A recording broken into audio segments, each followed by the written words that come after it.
I know all these other professional streamers out here like mute their mic, they have a BRB screen, all that shit. I just sashay away. Oh wow. Get me some water, start my coffee grinder sometimes, kick the corner of my kitchen again. Oh, say God. Fuck again, you know? I know the kicking the corner thing a bit too well. Especially recently. And not even your God. big toe, it's like your pinky toe, right? Like you're just like vibing, you're getting what is it? Glass of water, and you're just passing by your table and trying to rush back to stream, but alas. Yep. Almost as bad as stepping on a Lego. Maybe worse. No, I think it's about the same, I think. Perhaps. But yeah, I think the worst experience I had when it came to stubbing a toe was stubbing the exact same toe for about 4 weeks in a row. Oh my god! Right as the damn thing at that point it's just broken. It's just like, oh, it's about to recover, stubs it again. Shit. Why? Oh goodness. You just don't have a foot anymore. You literally only have like 3 toes left. Oh, rest in peace. Oh, rest in peace. No. The most recent one I had was, let's see, when you manage to bash your big toe into the back of your heel. Yes. That one was needlessly painful. It's just like, oh, yes. F. Now 2 things hurt. F.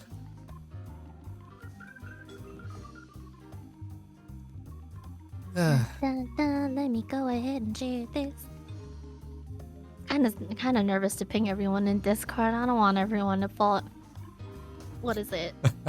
Coming through, cause I mean, you've been around my streams. You know how it is over there. I told them if they're gonna come in here to be on their best behavior, but also I did stream pretty early, so the usual crowd wasn't really there. Oh dear. It's okay. They'll behave, I think. I don't know. If anything, I might have to yell at them, snap at their heels a bit, you know. That's fine. No, don't worry. Later in the interview is the question about the audience, so we'll see how that goes. We sure will, won't we? Yeah. Christ, wait, that's a lot of people showing up early, what the heck? Sorry, I may or may not have tweeted it. I also may or may not have pinged my server. Don't worry about it. It's okay. Hey, you know who you bitches are. Hey, behave. Don't give Eco a hard time. I'm already gonna give him a hard time, okay? Behave. Oh my. Sometimes I just gotta let them know, you know. Oh boy. No, don't worry. You won't be the you won't be the most troublesome interviewee I've dealt with, at least. Really? Let's just say there's one interview that I don't talk about, specifically because of how embarrassing the whole affair was. Oh my gosh. It's okay. Time to one-up them. Wait. I'm just surprised you're just like, oh my god, this bitch is so energetic. Goddamn, slow down. Don't worry. I've had people which can machine gun talk on here as well, and oh boy, that particular one was... Wait, you had... I'm sorry, did I hear that right? A machine gun? What? Someone that can machine gun talk, so they talked functionally non-stop and at such a rapid speed that they may as well have been rapping instead. Oh my god, wow, Eminem's kid? Oh shit. I can't believe you had Rap God Jr. in the house, wow. Wish that were me.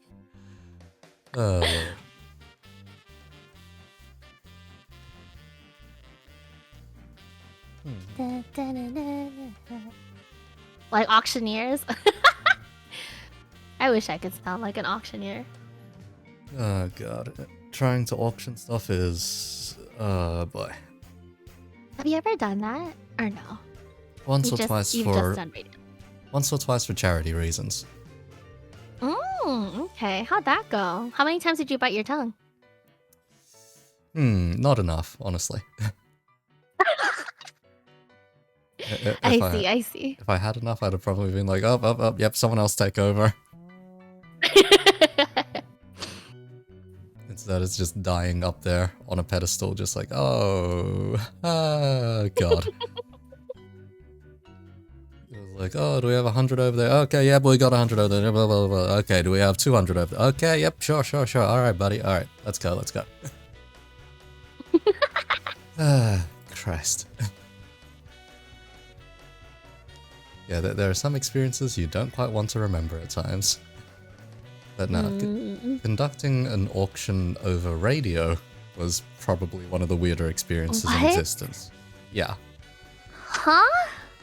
Yeah, because pretty much you had a bunch of people on phone lines, and you'd have to pick up a phone each time it rung, just to check someone's auction bid.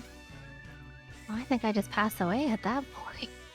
Yeah, it was a case of, oh, person rings in. Okay, pick up. All right, hello. How much are you how much are you bidding? Okay, slams phone down. I'm putting you on hold. Okay, next person. All right, how much you bidding? Slams, pick up. It's just like, oh, man.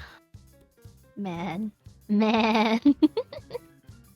the part about it is you had to make it sound like as if you weren't actually receiving bids per se, apart from the fact the number was going up. So you had to mute your microphone every time it happened, and then unmute, then keep going. Yeah, something double of a that Madden mute experience. Good lord. Because yeah, I don't envy you. Normally for those kinds of events you would have like a co-operator, and they would more or less take over some of the mixing jobs, but sometimes you gotta fly solo. Yeah, especially during COVID, where the station put out a notice, oh yeah, don't have more than 2 people in the studio. That includes the person in the back room, so sorry. Oh, F. Hopefully it's gotten a little easier with the vaccinations, I would hope. I mean, I would hope. And odds are, but I've retired from my radio days. Nice, get to unwind. Yeah, instead, I've got to deal with, in the future, mixing for an esports broadcast, but that's a different matter. Ooh. Oh, exciting. Alright, I suppose let's get started then. I guess we can. Might as well. Alright then, simple first question in which case. Feel free to introduce yourself. My name is Karen. Oh shit, I mean... Hello, God damn it, Karen. Hello, everyone. My name is Kaisa. I also go by call sign Redsong. Yeah, chilling at an Eco's bar, you know, getting drinks, shoot the shit. I don't know. My lore is so extensive. I figured we should probably leave it for the later questions. But essentially, I fight God in the day, and then I moonlight as a VTuber for quote-unquote research purposes. Yes. On how to stop the end of the world. Yeah. In the future. Yeah. Yeah. Yeah. Okay. As far as introductions go, bit on the briefer end of things, I'll say.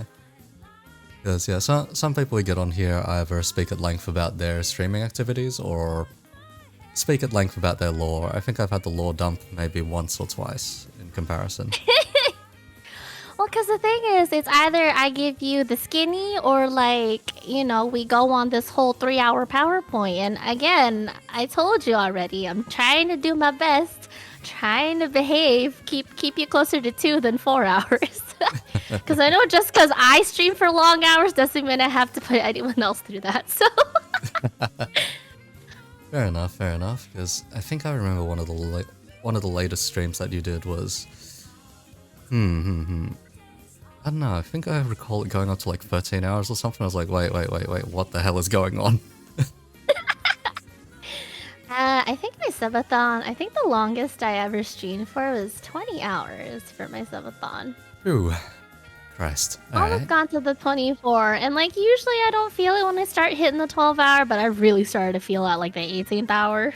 That's why I was like, shit, I really hope we don't go through all the sub goals. I mean, I'd rather get to the one to get the model preview, but other than that, it's like, okay, cool, nice, showed you the model. Okay, please go home so that way I can go home and sleep. Fair enough, fair enough. Let's say then, in which case, let's move on to this next question. So, Sounds good. what inspired your design? So like character design or like character in general? Let's go with character design for this one. Character design, let's see. So the lore I wanted to go with was really edgy, right? And so the first question was, okay, what's the edgiest color scheme I can go with? Oh, all black. And so when I contacted Vinti, longtime friend of mine, love them to death. I pretty much came to them with a reference sheet. So actually going back a little further, it was, what was it, December 2018, 2019, something like that. I was screwing real quick. What's the rating of your stream? How many F-bombs am I allotted for the whole stream? Let's put it simply. I'm Aussie. What do you expect? Okay. I'm so sorry to have to pause. I think my food is here. I'll be right back. I'm so sorry. Sorry. I'll be right back. Alright. I'll just... Suppose I'll respond to chat in the meanwhile. Hey. Hello. Oh, hey, Nana. And hey, Spec, you're not up at DJ hours this time. Hello.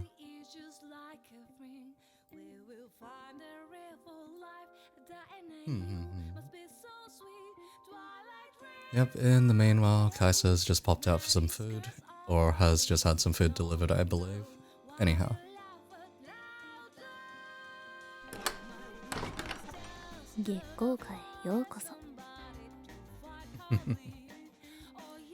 Liz Letty, thanks for the follow. And yeah, Spec, you are up for a stream of mine for once. Likewise with Jowser.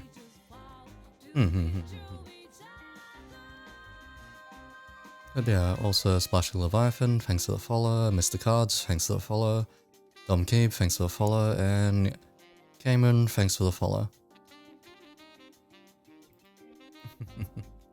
Apparently not? Oh, fair enough.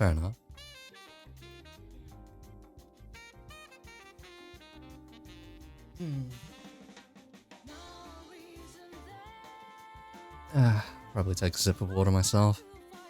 Just to make sure I don't exactly die during this interview.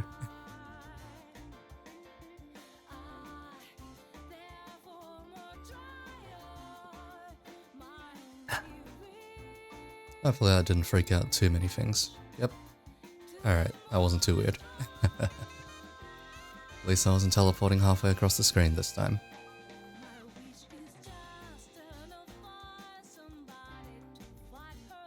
But yeah, how's everyone going? And yeah, feel free to ask random questions, by the by.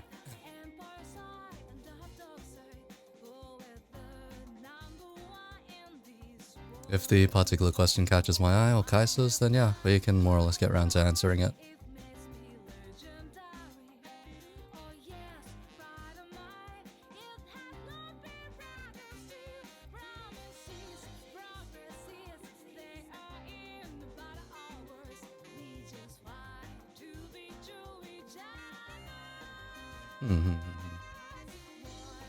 Fair enough.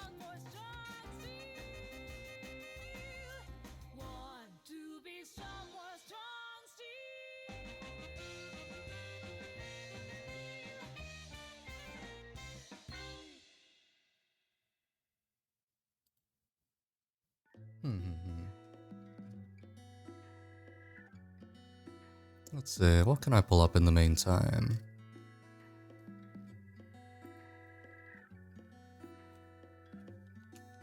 One second here.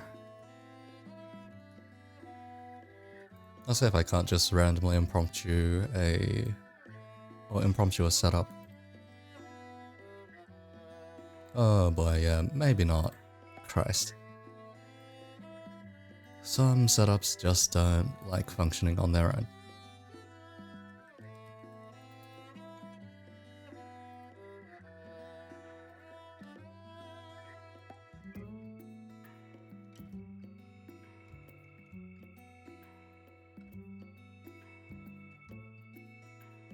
Tales of Arise?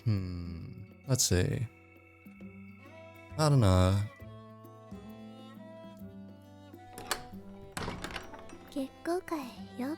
Oh my god, how many variations of Hoss are there? I know it's a bot, but there are a lot of Hosses out there at this point.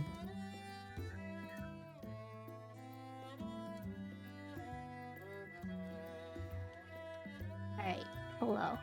Oh, welcome Sorry back, welcome about back. Thank you, thank you. I busted ass. Seriously, it told me there was like 20-30 more minutes left. That's why I was like, what the fuck? What do you mean they're already calling me? Crazies. All I'll say is normally when it comes to delivery services for food and whatnot, if they arrive early, that's usually considered a boon rather than, yeah. Yeah, usually a good thing. I don't mind it. I was like, Jesus Christ. I had to bust ass. Okay. Alright. Remind me, where are we again? Inspired character design, right? Considerations, okay, cool. yeah. Okay, cool. So, to recap, I knew I had an edgy sort of lore background I wanted to go with. And so I was like, oh yeah. Not only that, but also I really like all black color schemes. Just because A, can't go wrong with black. And 2, I don't want to think about color schemes. Because honestly, thinking anything more than I need to about this makes me want to pass away. Oh, come on. But, yeah, rolling it back a little bit. So I originally, came up with the design, like the character design from a Picrew generator. Oh, okay. Which, for those that aren't familiar with it, it's this, Japanese, like, dress up sort of game that, like, users can submit their own and stuff. And I wish I kept the link for the one that I used. But yeah, I was like messing around, coming up with new designs, because I was just coming up with the new persona design in general. Okay. And then I looked at her and I was like, oh, this is really cute. And so I sat on it for a bit because I didn't know what I was going to do with it quite yet. And what is it? And I half joked to myself, like, oh, man, wouldn't it be funny if I made a VTuber with this design? Oh, God. And my friend, Minty, who was also my design mother, was just like, oh my god, yes, please. And also, please let me clothe them. And, like, Minty is actually, like, god tier fashion designer, so who am I to say no, right? Who am I to say no about this thing? So that's pretty much what, like, the whole general sort of reason as to what design inspired the design. The other ones were also just, I really like cyberpunk aesthetics. I knew I wanted something like cyberpunk, cyber fashion, like all that stuff, but I didn't want too many bells and whistles. Just because in the story, I guess, like lore-wise where Kaisa is, it wouldn't make a lot of sense for her to have a bunch of shit on her character. And yeah, I don't know. I've always been more of a person, what is it? What's the word I'm looking for? A fan of minimalism. And so I grabbed a couple of pictures from like Etsy and like all those Japanese fashion sites. I stuffed them all in a document and I sent them off to Minty. And I was like, okay, here you go. Work your magic. She was like, okay, bet. And I don't know how Minty did it. I haven't the slightest clue. But when she showed me the first design, which isn't really too far off from my current design. I kind of lied down and cried a bit. I was like, oh, her mind with all the belts and stuff. And so, yeah, that's where we are now. So a little bit of me messing around on Pickeroo, and then also Minty working her magic. Okay, fair enough. In which case, I think I'll throw one of the first curveballs of the night. In which case, is simply. Oh gosh. Oh, Okay, this I'm one. ready. I'm ready, boss. This one's one of the easier ones. So. I'm ready. I'm ready. Batter up. Okay. Very simply. How'd you run into Cayman? How'd I run into Cayman? Let me see. I actually don't know how. I think it was like EO. We all have like a friend, like a mutual friend server. So he is a mutual I met through EO. Oh. And wow. yeah, we got to hang out. We got chilled out a bit. As for how he turned into my rigger, when I started getting into the meat of like really, okay, we're gonna be a VTuber, let's do this, let's find the people. So I had artists, I had the design in mind already, I had art set to go, but I had no idea of riggers. Like, zero connections. And so, I came to Eel. And I was like, hey yo, you know anyone? And she's like, oh, ask Kaven. And I was really nervous at the time, because I know it was just when he, what is it? Like closed commissions off, like public commissions. But thankfully, he's the one that came back to me. He was just like, "Oh, hey, by the way, I heard you're like starting to get into VTubing, and congratulations! If you need a rigger, feel free to reach out. You know, because we're homies." And I was like, "Oh, what? You would offer that shit to me? Oh, I'm so touched." So yeah, that's how we're siblings. That's why I was really excited to come on here. Be like, yeah. I finally get to hang out with one of my siblings that isn't Alchemist or Hiyomi. I mean, what? Oh, sorry, what? Oh. My. Sorry, you didn't hear that from me. Oh, what? Oh, sorry. Let's see. No, I'm kidding. I'll just detail it myself of how I ran into the guy at first. It was, Let's say it was university days. Oh, okay. Yeah, damn, y'all go back. Okay. Yeah, it was just at complete random. He happened to be a friend of a friend, and yeah. From there, eventually ended up working with him on a couple of things here and there, and yeah. In the end, just became a case of, hey, Iko, you want a model? I'm like, I'll think about it. Then he's like, I'll do both the art and the rigging. I'm like, okay, very well then. Let's go. Well, shit! Who's gonna pass up on something like that? Kaven, ever so cracked. Thank you, Dad. Thanks, Dad, if you're out there. Thank you. Yeah, the first time he showed off anything live 2D to me was either at some random restaurant or cafe or something, like just after some meeting of some kind.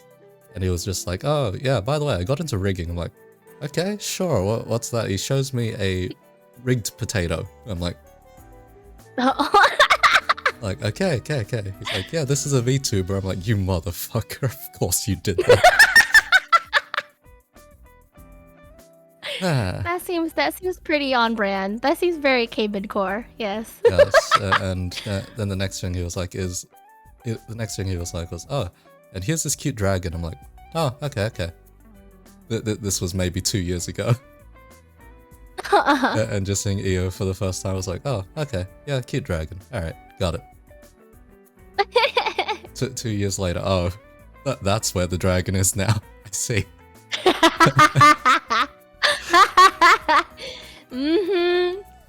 Sure is. Man, what a small world. Yeah, small world. Good lord. So, like, yeah. I never really understood that phrase, but this is one of those moments where I'm like, oh, okay. It's not just a lie people tell themselves. Actually, is kind of bonkers. All these connections happen. I've run into worse cases of small world when doing these interviews. Don't worry. Good lord. And before one of your it was the case Radio of interviewees came here. yeah, it was the case of right before one of them finding out that I'd known them for almost closer to 9 years, and I had no idea. I had no idea it was them until 5 minutes before the interview was supposed to start. Oh my gosh. Yeah, so it was just, you know, dying inside for the start of it was like, oh god. The both of us realizing the bloody implication of it, so it was like, oh shite. Alright, let's get back onto the main questions. In which case, this one is the lore dump question. Do you play into your lore often? Oh yes, lore dump. So I don't know if it really considers play. Well, I guess it does. It is considered playing into it, but I definitely do try to like put little tidbits of lore here and there. Just because one of the reasons that pulled me to VTubing was just like all these intricate like backstories everyone had.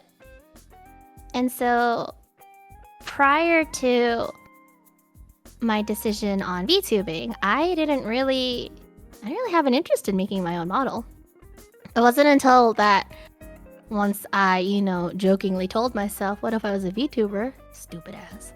I started going down the rabbit hole of my own mind. You know, I also pulled out my little journal of like all these other worlds I built from my time like doing like roleplay and stuff with other people. So I kind of mishmashed those together. And so, yeah. That's kind of where I am today. But I do try to play into it as much as I can, but I don't try to play into it too much. I don't know. It's interesting trying to find that balance between playing character, playing lore / playing who I really am. Although, to be completely honest with you, I'm essentially the same person. It's just I got a nicer rack here, and also I'm probably just a touch more bolder. Wait. Because otherwise, if I was out there in public, like, oh god. Everyone is just like, Kaisa, she's so loud, she's such a gremlin, she's so fun to be, but honestly, in real life, I'd rather not be perceived. My pronouns are... That's right, don't look at me at all, you know? So, it's been interesting exploring Kaisa, exploring the lore, and just exploring interacting with others in this sort of medium. Fair enough then, in which case. So then, let's hear a summary of your lore then, because you did mention it was rather extensive, and well, I myself am a professional writer, so good luck.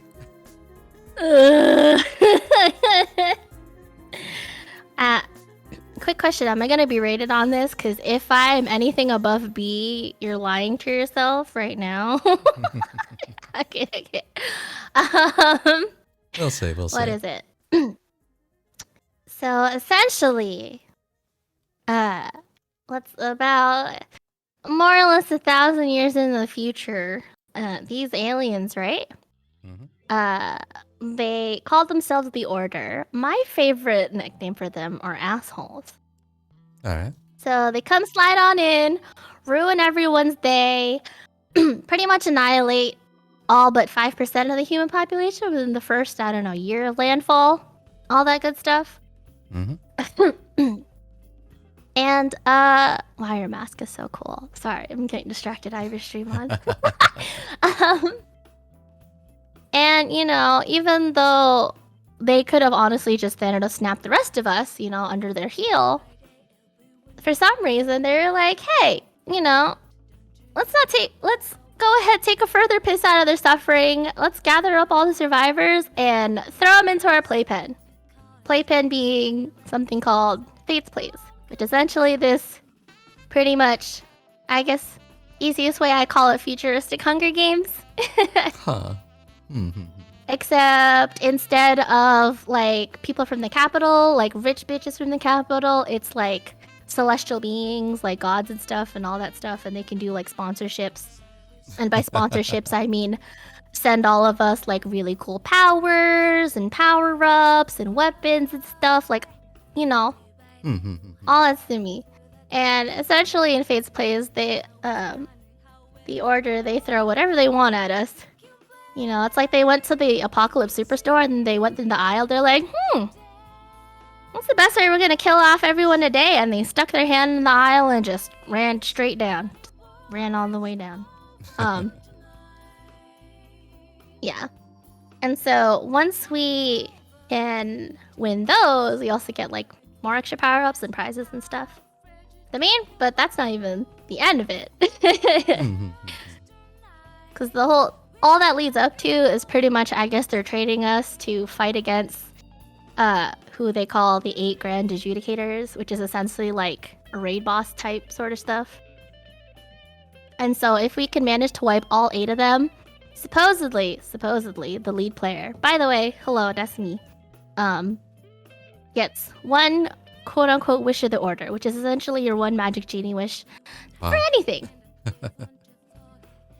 You want all the riches in the world? Go ahead. You want to be a celestial god yourself? Go ahead. You want to rewrite time and space altogether? Sure. I think it's a load of bullshit, but they've already thrown their weight around. So I guess we're gonna have to fuck around and see what happens.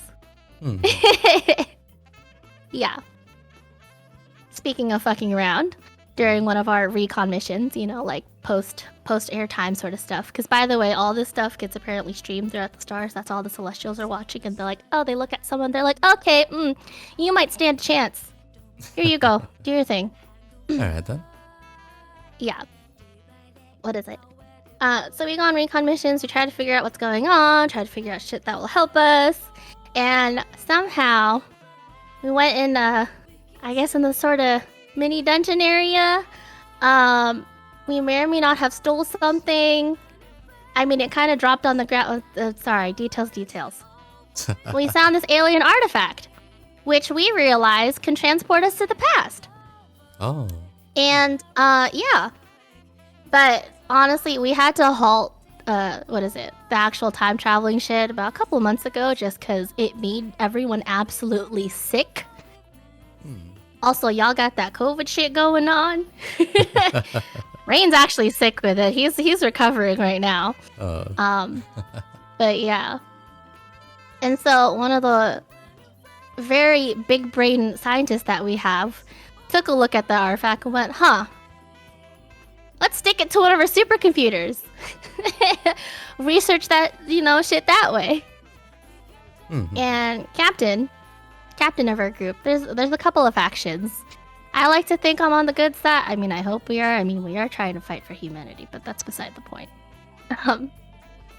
Captain looked at me and was just like, hey, since you're like the strongest person around here, also, I'm sick and tired of you blowing shit up when you're not supposed to be.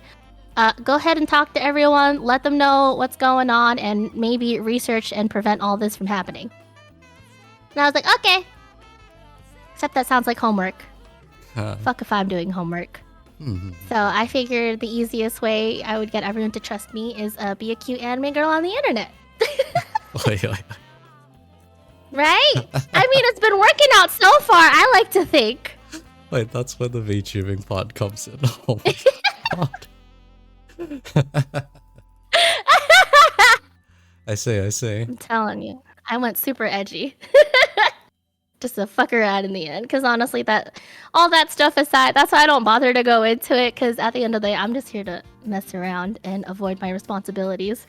Just like any other adult around here.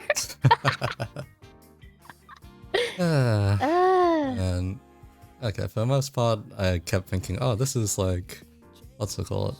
Young adult fiction for the most part. I was like, young adult dystopian fiction. What we get on, maybe for like the past 5-8 years, roughly, in terms of that kind of genre.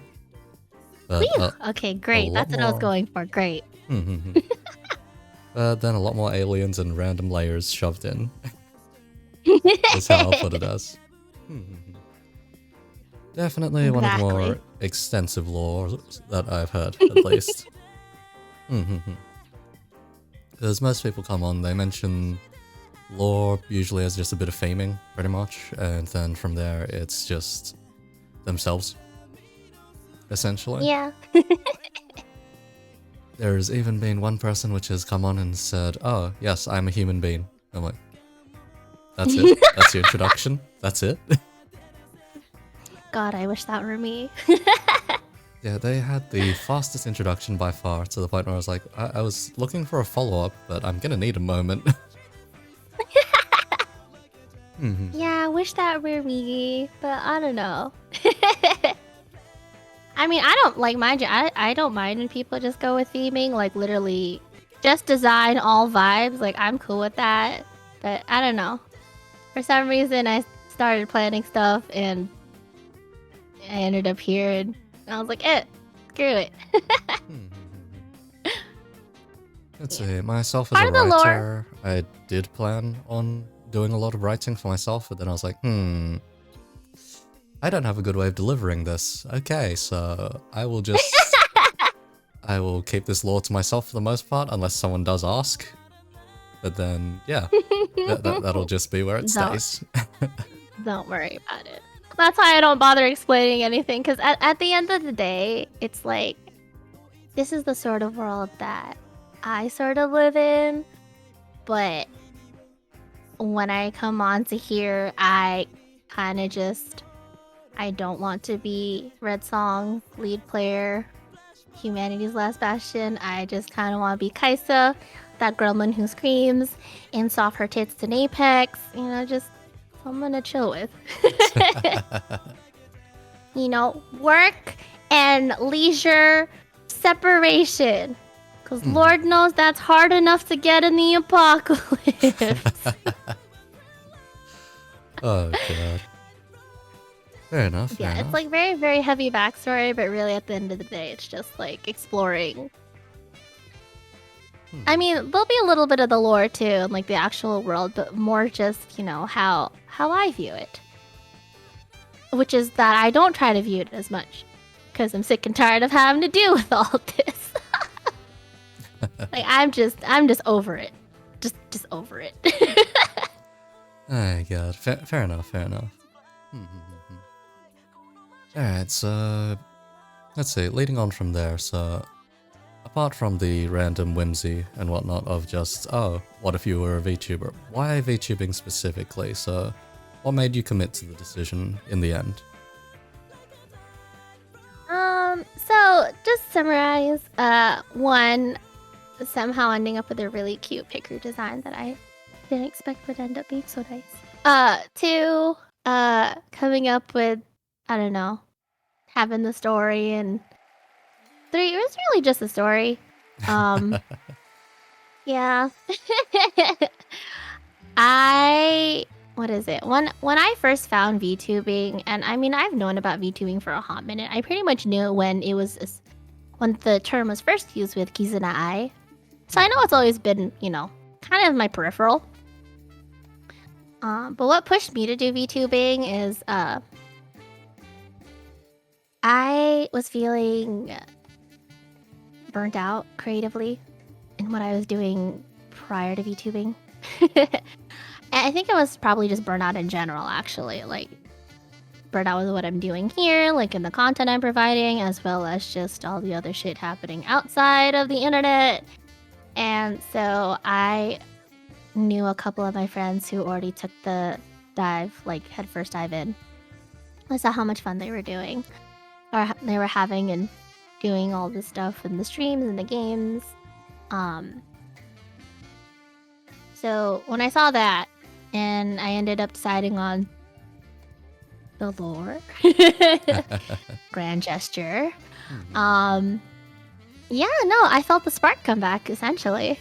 Okay. And it was really cool. It was really cool coming up with all these ideas, coming up with, you know, future song ideas, future stuff I want to do, whether streams or otherwise. Trying to figure out the easiest way to share the story, at least, you know, the parts of the story I do want to share with people. Yeah. And then as for VTubing versus real camera, I looked at the costs. The amount of money I would put into makeup is essentially the amount I would put into a one-time VTuber deal. Sure, the cost is more upfront for VTubing, But at least I can roll out of bed, all up in my jammies, plug in my phone, and be like, "Hey guys, what's up?"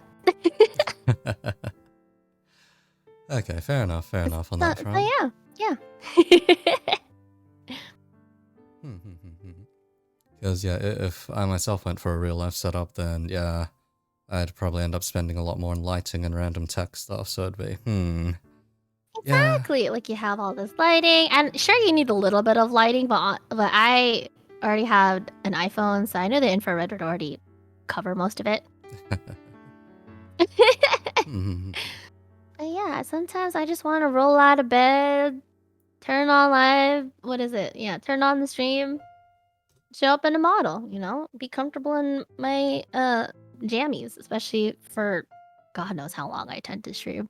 But yeah. As for heads that like figures that drew me to VTubing to actually consider it, Keys and I was one. I think it was at some point one of my friends started watching Hololive more. Oh. We started passing like back and forth. We started passing clips of Korone. I really loved her energy. Yeah. Yeah, not a far stretch that those Hololive clips came to me at a pretty good time in my life, not gonna lie. Wow. It was like, I don't know, I was just so burnt out from like work, from like what I wanted to do in my pastime. I was like in a complete fucking haze in what I wanted to do. And so it was like, what is it?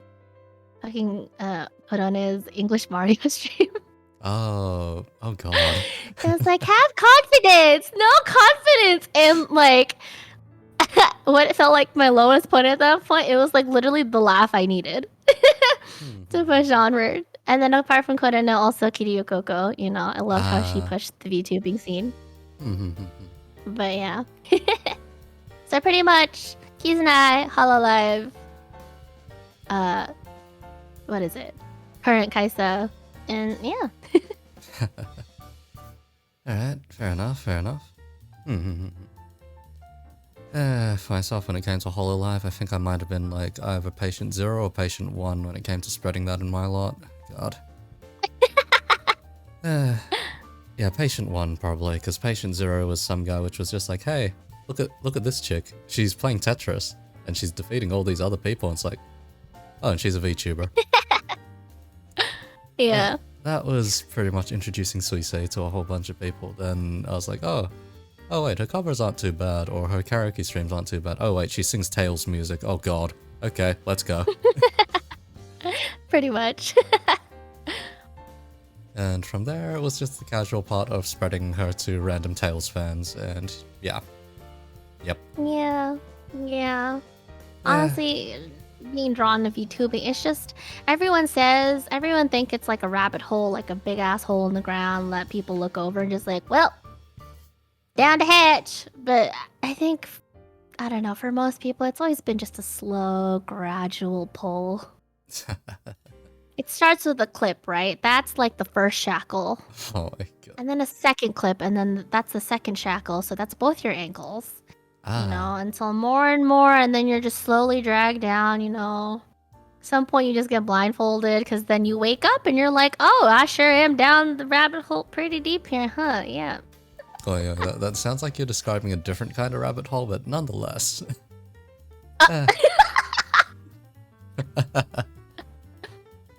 Alright then, I'll follow up with this one then. So, what does content creation mean to you? So, what would you consider content? How much stock do you put in it?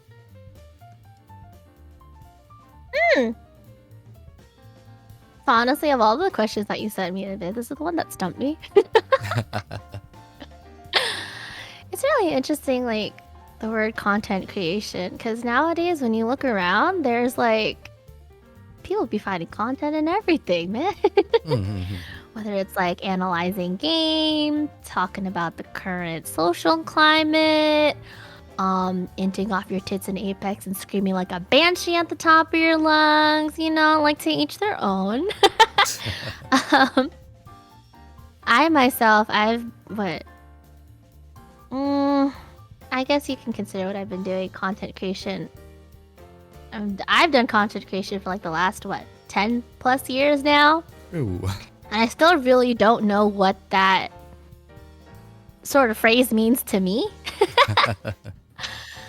But sorry, super long deflection. But No, I go guess for to it, me go for it. personally, it would be, all the song covers I do. I guess coming up with this lore that I'm still trying to wrangle on how to walk that fine line between showing that and streaming. Mhm. But yeah, because prior to the whole VTubing thing, I maybe streamed maybe once or twice. But I was streaming on this like crappy little laptop, so the only games I could really stream were like indie underground games. Ah. Yeah, based on like RPG Maker and all that good stuff. Yeah. The rest was pretty much just uploading song covers and working on motion graphic videos for said covers on the internet. Sometimes with other singers and artists and mixers and animators and all that stuff. Yep. So yeah. I was definitely a lot more music sided. What I'm doing in V2, I'm pretty much just winging it for the most part. So. Yes, let's say I recall the first time I ran into your content. Let's say you had something like, I don't know, maybe 20 followers or something, and you released some cover, and I was just like, huh, why'd this pop up in my Twitter feed? I clicked on it, watched it, I was like, okay, I see why it popped up in my Twitter feed. Alright, I'm following this one. Let's see where this one goes. And then at the point where Cayman got involved, I was just like, wait, what the hell?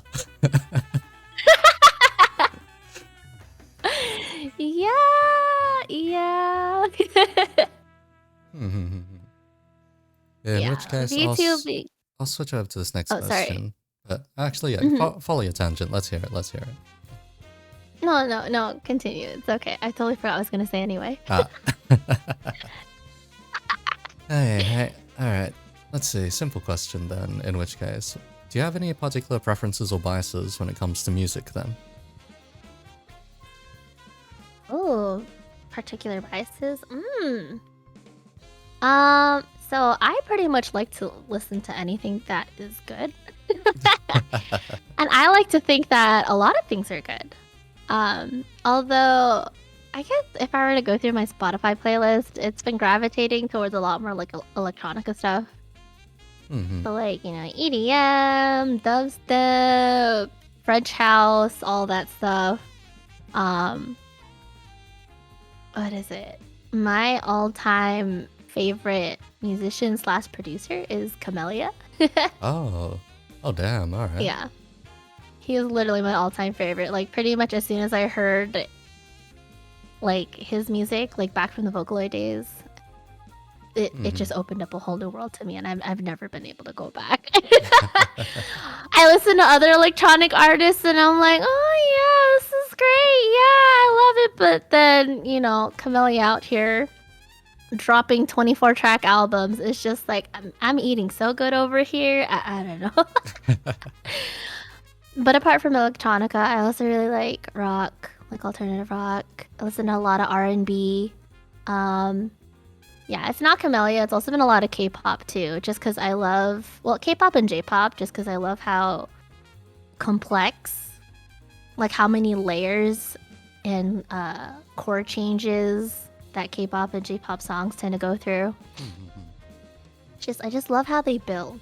I love how they build. I love how they're always changing it up. It's also usually a lot more stream friendly.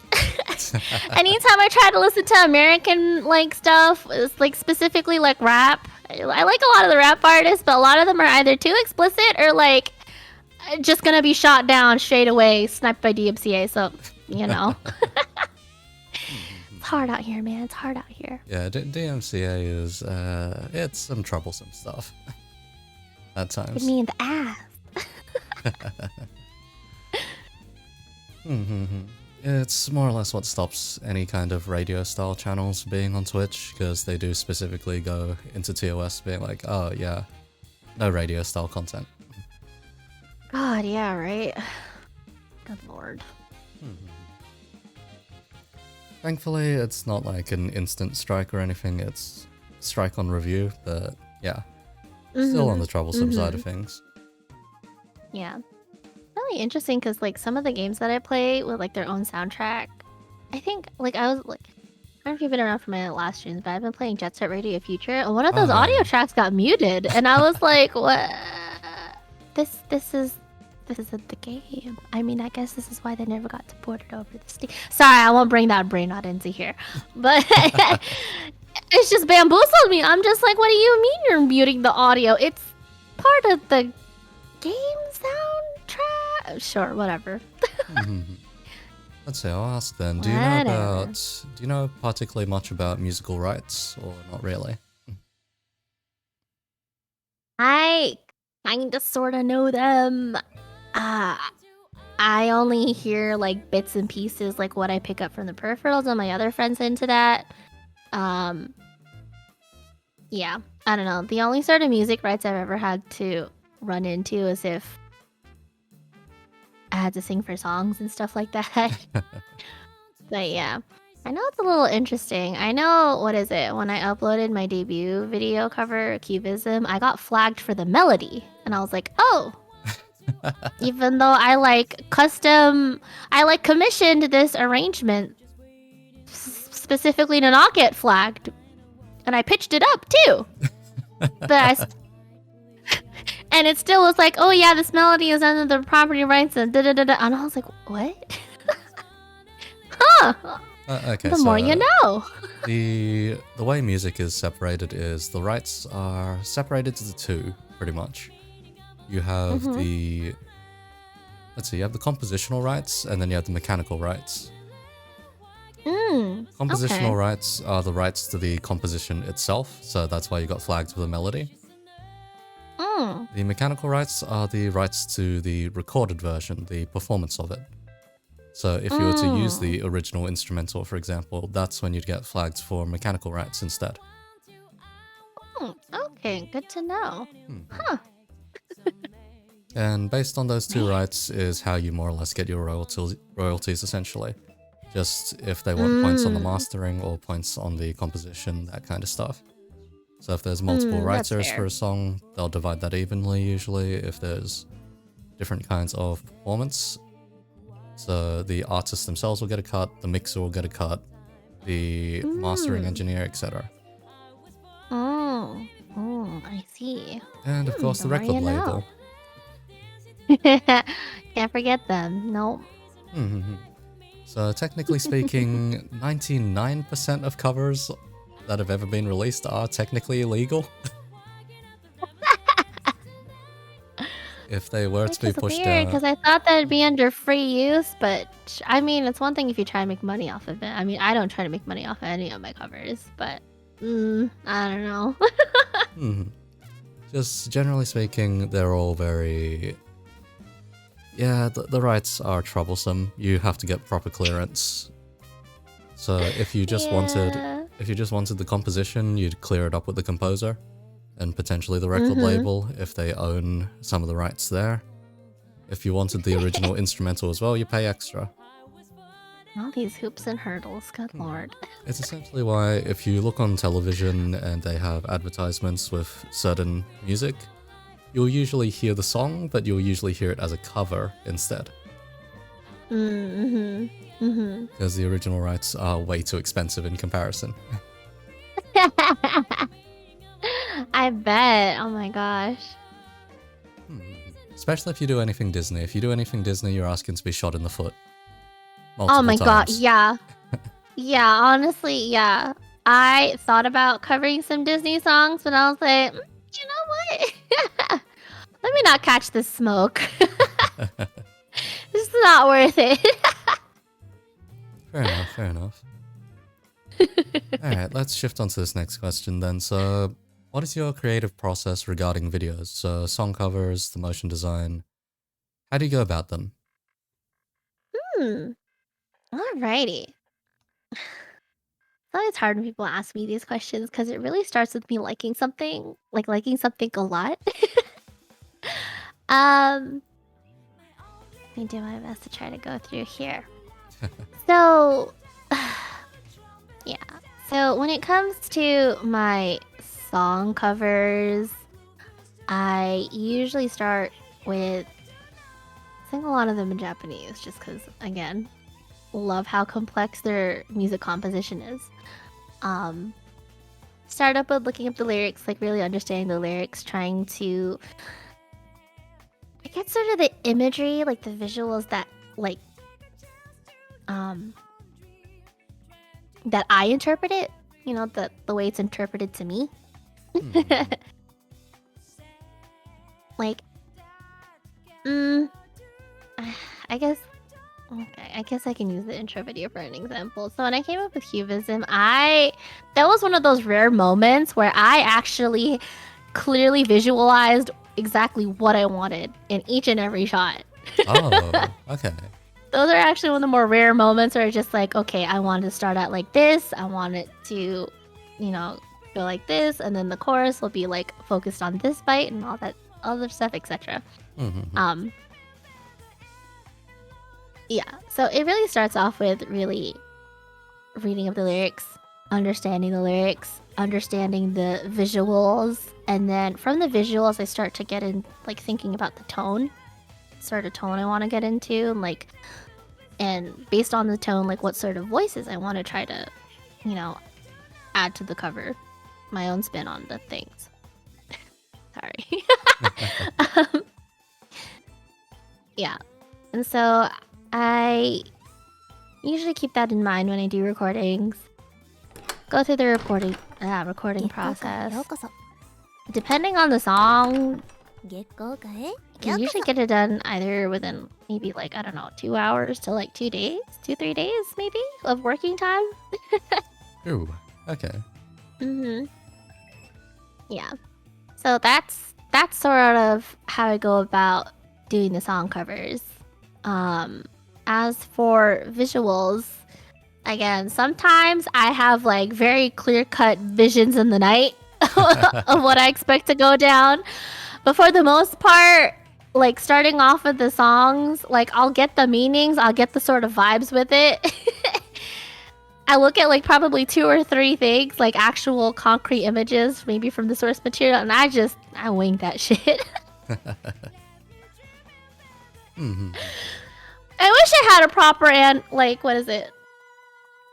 a sort of like proper analyze sort of thing into this, but I don't know. It's either clear as day or it's just all design, all vibes, just wing it.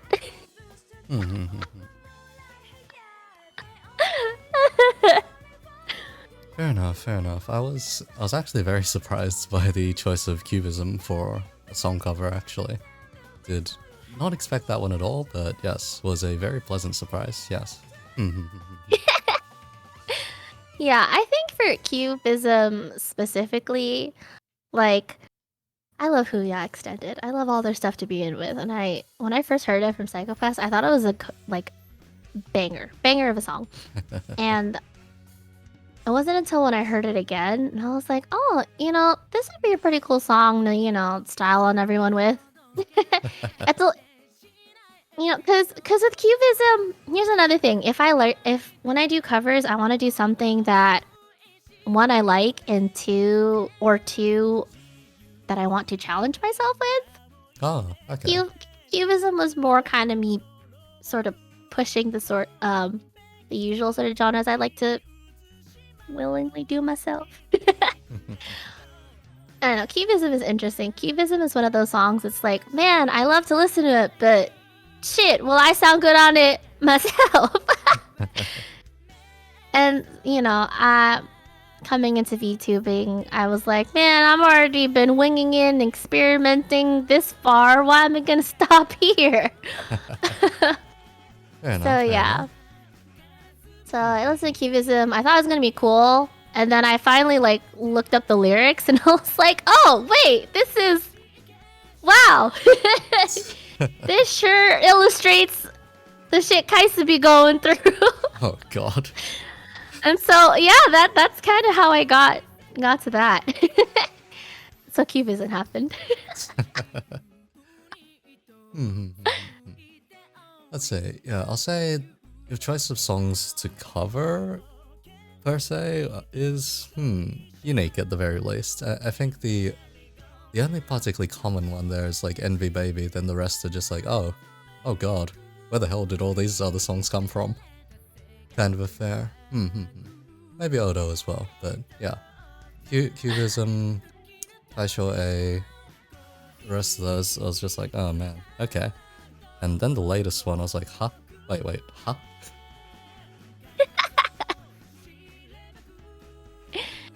Yeah.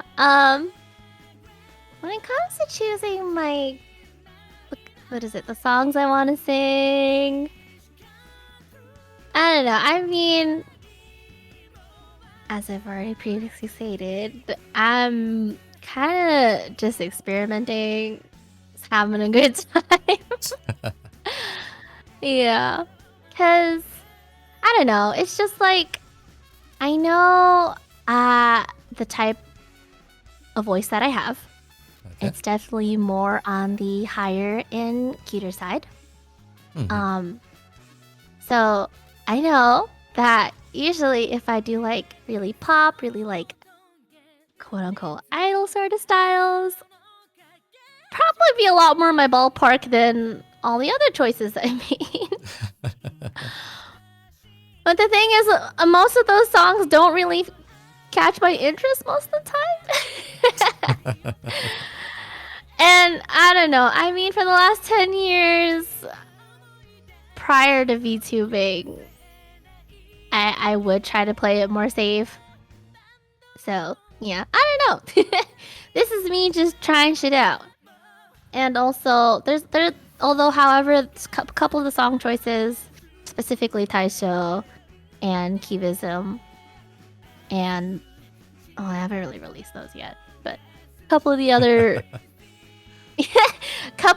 ones that I've decided on, those were chosen with my lore in mind. But otherwise, yeah. If not lore, it's just me looking at a song and being like, huh, I wonder how I would sound on that. Because yeah, I will definitely say when I saw the Twice song, I was like, wait, oh god, okay. Not sure I expected this at all. Also, Kaiman's done the art, so it's like, okay, alright. Alright. Okay. Twice, for your info, is like just one of the few K-pop bands that I actually do know. Or K-pop groups rather, but yeah. Yeah. Yeah, there's a couple of songs I was like, I don't know if I should release this like under my YouTube channel, but I was like, fuck it. The whole sort of I'm just here doing what I want, I realize is, pretty Kaisa core at the end of the day. So yeah. I actually did consider that question, like, should I keep a lot of this more streamlined, like, like more on-brand sort of things? But I don't know. I figured since I'm just starting out, still feeling everything out, still trying to get comfortable in these new shoes, I figured I would just go for it. Do what I want to do.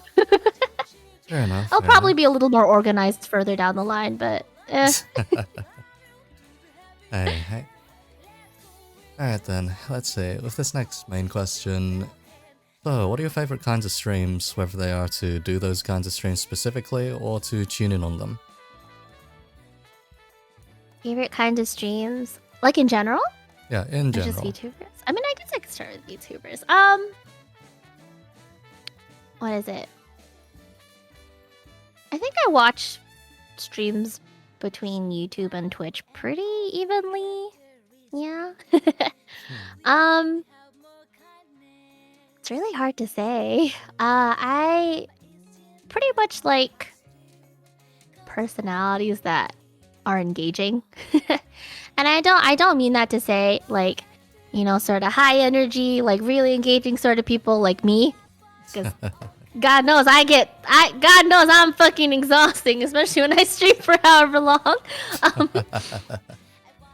But just people who talk to chat.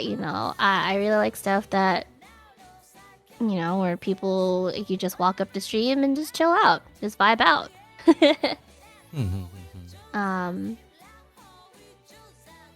Yeah. I don't know. I mean, I tend to lurk more than chat, but recently in the streams I've been coming into, there's definitely people like, oh yeah, this person's really chill to talk to. Really interesting to watch them play games. And then as for streams I like to watch before bed, I guess I've been tuning into a lot more Apex streams, like all the pros and like content creators, and just watching them like, just headshot 5 people back to back, be like, oh god, I wish that were me. For some reason, it's like, I don't know, like Apex Legends ASMR, the carbine, just full clipping someone, music to my ears. just knocks me out. Because the moment you mentioned streams to watch before going to bed, I immediately thought ASMR probably. Then you just went into Apex. I'm like, okay, we're doing this. Christ. I mean, I haven't watched too many ASMR streams, even though I love ASMR. Like, I watch ASMR videos, like on YouTube. Like, I have a couple lined up. I listen to them for like 5 hours, put my ass to sleep. Ooh. But I don't know. For me, sometimes I really have to be in a certain mood. Cause like, what is it? I'll watch Apex streams on my phone. I'll carry my phone with me to bed, and somehow I'll just knock out because I can distract my brain into thinking, oh, okay, we're not thinking about bed. Because all of a sudden, when I get into bed, I start getting cold feet. As soon as my head hits the pillow, it's just like, what are you doing? What are you doing lying down in bed? You have shit to do. So for some reason, I don't know what it is about Apex or like just high octane games. When I'm so busy watching someone else do something, it's like, okay, well, I'm getting a little sleepy eyed. Okay.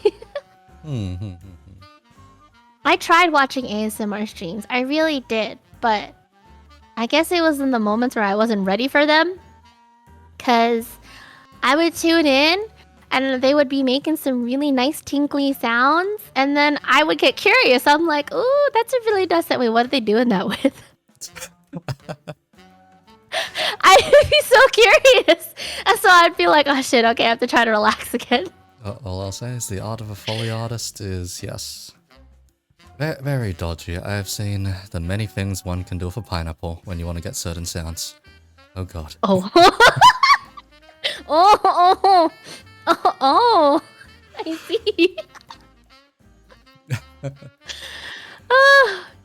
I guess the other hard part about ASMR streams is also like, I love ASMR, but I hate it when people are talking to me.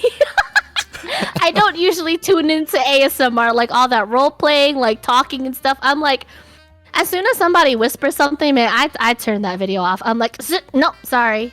I just want to hear the wood rubbing on each other. I just want to hear you put your comb over the mic, or like, ASMR, you're pampering me in the spa.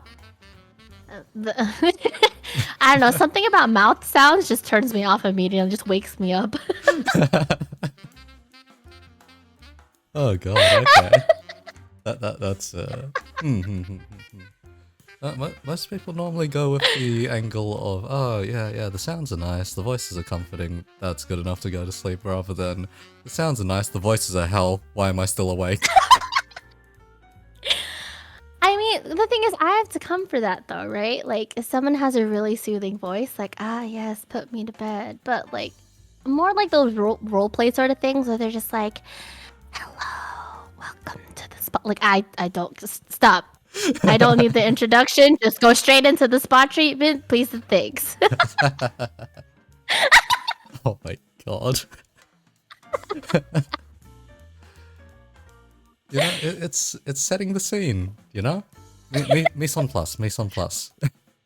Oh, come on. You can do that in the title or in the description. Come on, chomp chomp. I don't pay you to talk. I pay you to brush my hair. I can't even say that without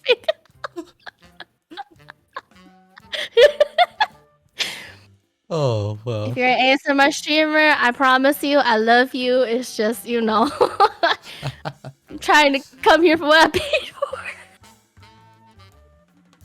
My god. Christ. Yeah, I suppose I get the appeal there. Yeah.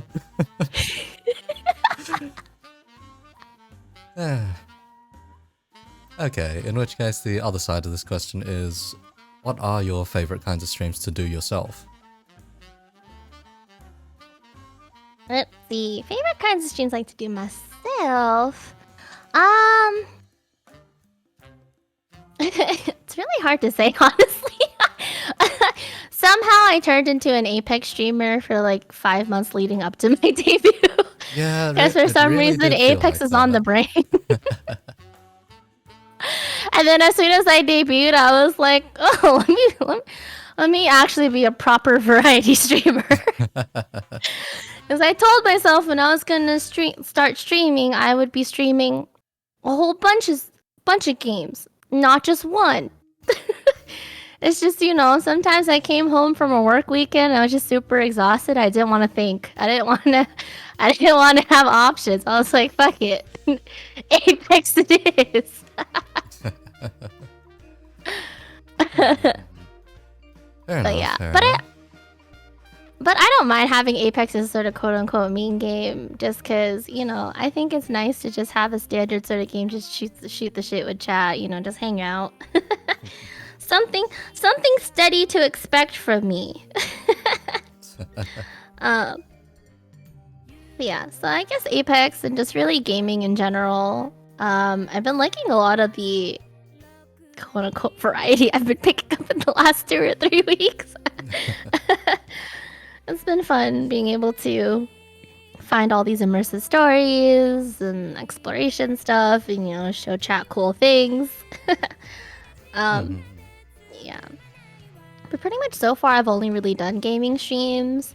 I've had 1 or 2 chatting streams, but I don't know. Those always make me a little nervous. I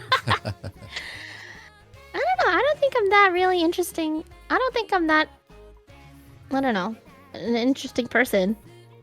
Or a person who can finish her sentences. Dear God. Hey, says the person who's been a creative for 10 plus years at this point. You're doing fine. I don't know. Yeah, so it's just really fun when people roll up to just me chatting and somehow I blink and 3 hours pass. I don't know how this happens. I really don't. Yeah. Like, I'll finish a game and I'm only streaming for 5 hours, and then for some reason I start chatting and chat is like, oh hey, Kaisa, have you heard about X, Y, and Z coming up? And I'm like, oh, what's that? You know, just everybody trying to get their channel points, their stream averages up away from me. Hey, also hydrate. Yes. Oh, thank you. Oh, thank you, Spike. Love you, Spike. Hello.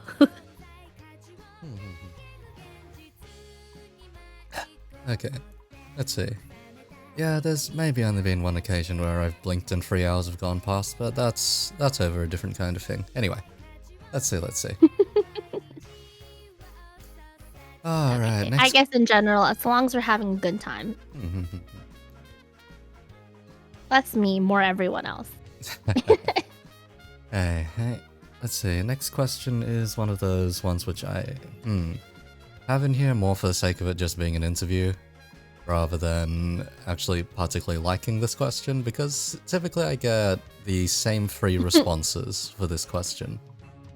So let's see what you pull off for this one. Okay, shoot.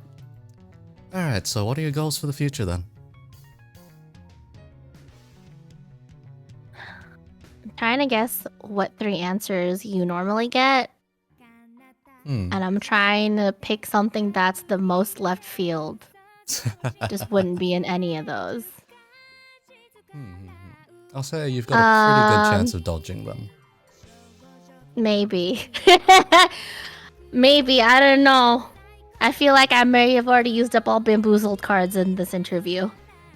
Already made you laugh. Already caught you off guard. I don't know if I'll be able to pull it off a third time. um, goals for the future. Well, I guess lore-wise, defeat all the adjudicators, you know. Okay. Sort of set shit straight. Lore-wise. I know, you already heard the damn it. I messed up. What is it? I don't know, I mean... It would be cool to go into streaming full-time. I don't think that's anywhere tangible of a thought anytime soon. But I mean, shit, doesn't hurt to dream. What is it? You probably already gotten this, but I would like to push out an original song at some point. Okay. Would be nice. Maybe a whole album too, if I'm feeling a little spicy about it. But you know, baby steps. So yeah, it would be cool. And I don't know. This isn't really like an actual or true goal. I kind of only said this to joke with chat. Oh, But I think if I can somehow be sponsored by like an esports organization as their premier VTuber, just so I can come back and shove it in everyone in my chat's faces, that would be great. Swear to God, when I was like all up in my Apex phase, chat is always like, "Oh wow, is that number 3 Pred NRG Redsong?" NRG. Sup for Asu, and I'm like, shut the fuck up. God. And they always say that every time I hot drop and eat shit. They always, it's the same fucking copy pasta every single time. Oh my God, wait, what the hell is baiting these bots? Oh goodness, oh I'm sorry, I might have pulled them in, my bad. Yo, I got bot rated earlier in like one of my rare streams that I do at normal non-degenerate times. I was like, oh shit, mom, I made it! Oh god, Splashy is here. Oh no. Don't believe Kaisa's lies. I see. No, don't believe him. Come on. We're siblings here. Come on, Iko. Back me up. I see. But yeah, I mean, shit. I did entertain the idea.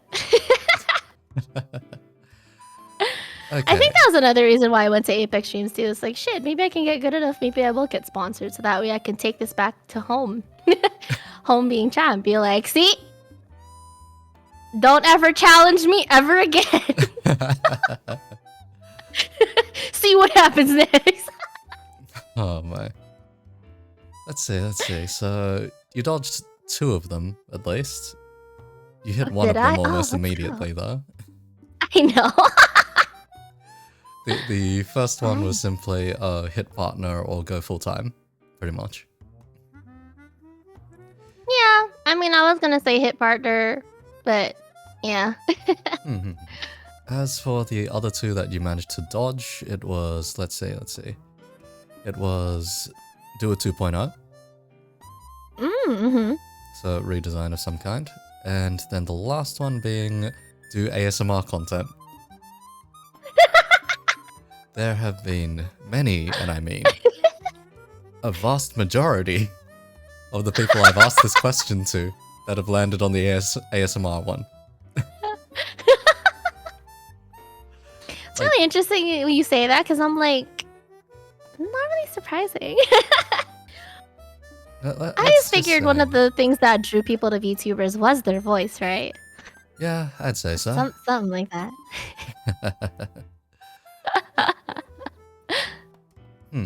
I'll say even from the very first and second interview that I did, straight up.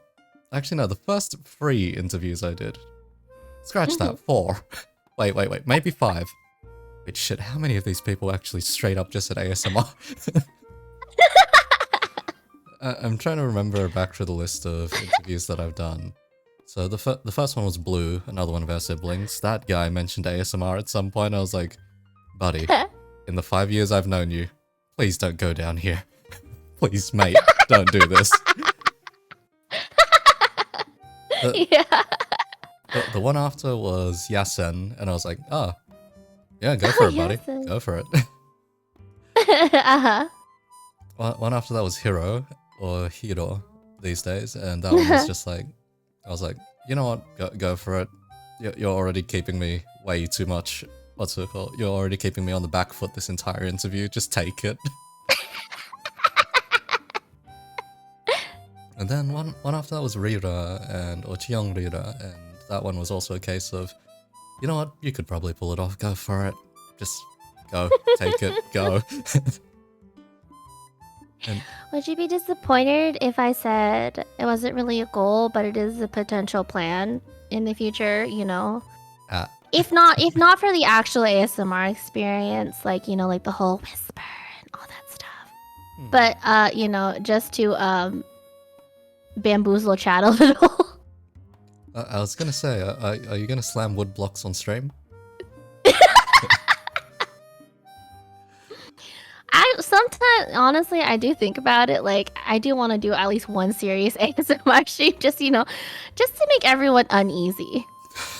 Like, I love everyone that rolls into my streams, but, you know, y'all can't get a little too comfortable. Gotta throw a little, like you said, little curveballs here and there. I just, you know, I just want to set the precedent, which we have been, you know, just like really energetic, really loud as hell streamer, and then, you know, just one day, just like, ooh, sound of the waves. Oh no, sound of rainfall. Wait, what? Me combing your hair. My god, okay. Yes, yes. Shit, you know what? Thanks for the push, Ika. I think I will make that one of my goals. I wasn't seriously thinking about it up until this point. Thanks, man. Appreciate that. Yeah, because the horrifying thought I just had is I have most of the implements required to pull off some dumb stuff right now. Because I have a whole bunch of brushes on my table. And a whole bunch of, threads, pair of scissors, harmonica. Yeah. Oh, harmonica might be good. Scissors is always a fan favorite. I mean, for me personally, just drag that shit across the microphone. Oh, Lord. Can't go wrong. Can't go wrong there. My god, my god. Well, I guess you dodged one of dodged one of the common ones at least. But, as for the rest... No, we'll leave it at 1 to 3 because you talked me into the third one. Alright, fair enough, fair enough. God, but yeah, vast majority ASMR. Then the one person of which was already doing ASMR, or was known for their ASMR, was just like, what's her name? Vivi ASMR. Her case was just. I love Vivi. Yeah, Vivi's nice. Her case was just, yep, people just want the anime ASMR, and she was welcoming it.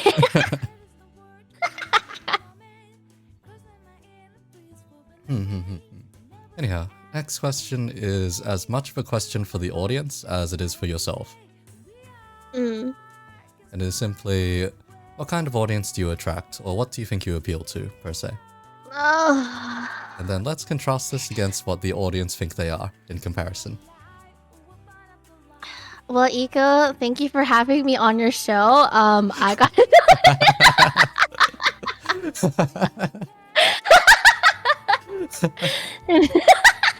I'm kidding. Well, no, we're kidding. I tend to get some choice people, I guess, in the stream. I mean, I'm not telling them. Kaisa attracts only goblins. Yeah, I don't know how this happened, but for some reason, I guess I don't know. Chat really does do be a reflection of the streamer, so I do hesitate on saying this because it's like, what does that say about me? Because I mean, I own up to being a gremlin, right? I own up to be that loud, deranged thing in the corner. Ooh. And but I don't know. I don't think all that chaos is caused just by me alone, right? Like I'm here just having a good time. I'm literally just here vibing, having a good time. Maybe I'm a little more excited than most people, so I tend to scream easier. Yeah. But for some reason, some people look at that and they're like, oh, she's just screaming out into the void. Let's join her. And so they just start screaming too, and I'm just like, what the fuck are you guys screaming about? Oh god. This Because is very interesting back and forth. yeah, I remember one of the first streams of yours I tuned in on. The moment I entered chat, it was like an entire wall of emojis and all kinds of shouting. I was just like, oh my god, what the hell is going on here? Yeah, it's it sure is the party. Most of my streams will just leave it at that. I know the people who like frequent it are just like, oh my god, Kaisa, say it. You know you want to say it. Kind of like in Twilight when like Bella and Edward are having that face off in the woods, like, say what I am. I feel like that's the sort of energy that's starting to enter the chat now that we're on this question. Oh Christ.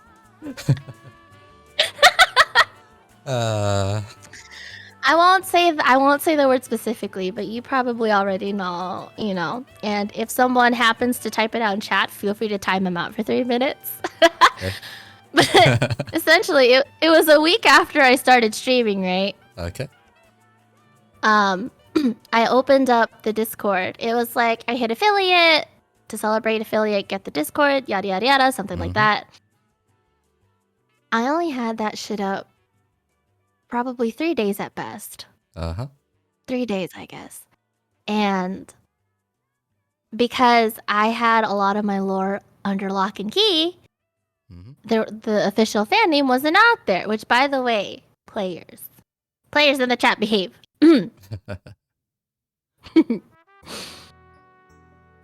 So yeah, I left them for like a night, and they came back in the morning. They were like, "Hey, good morning." ... Hey, do we have an official fan name by any chance? I don't know who the fuck started. I have to go back through the message logs. Oh boy. But it was literally like, one person started it. They were just like, let me type it out here. The asterisks. Censored. That's what they said in chat. They were just like, it's like the salute, and like 2 other people saluted after them, and I was like, what the fuck? I left them alone overnight, and they already went and gone and named themselves because you know. But all of that aside, yeah, I don't know. Now that I've been streaming a lot more often and I have my model and been putting myself out there, we've definitely got some more interesting personalities, but in general, we've had a lot of cool people come through. It's just, you know, I like to think of it as a kickback because that was my whole goal to begin with. Like, I don't know. I just wanted to create a space where everyone can come in, just vibe and have a good time. And you know, that seems to be the sort of energy I've attracted. Just, you know, just throw in a shot or two, you know, and, you know, all that stuff. Alright, fair enough. In which case, there's a very simple curveball for this one. Okay. Anonymous gifter gave you a sub. Thank you for the appreciate that. Thank you. Hey. Anyhow, let's say the very simple curveball for this question is, what is the weirdest or wildest audience interaction that you've had? Like, has there just been one really weird standout one out there? Oh, good lord. I mean, the blanket answer would just be like, just pop on to like any other night. But there was this. What is it? It was an Apex stream. There was one interesting user. To this day, I still can't tell if they were serious or if it was one of my regulars just trying to mess with me. Okay. But I was just playing, hanging out with chat, and this person starts coming in like, "Milady."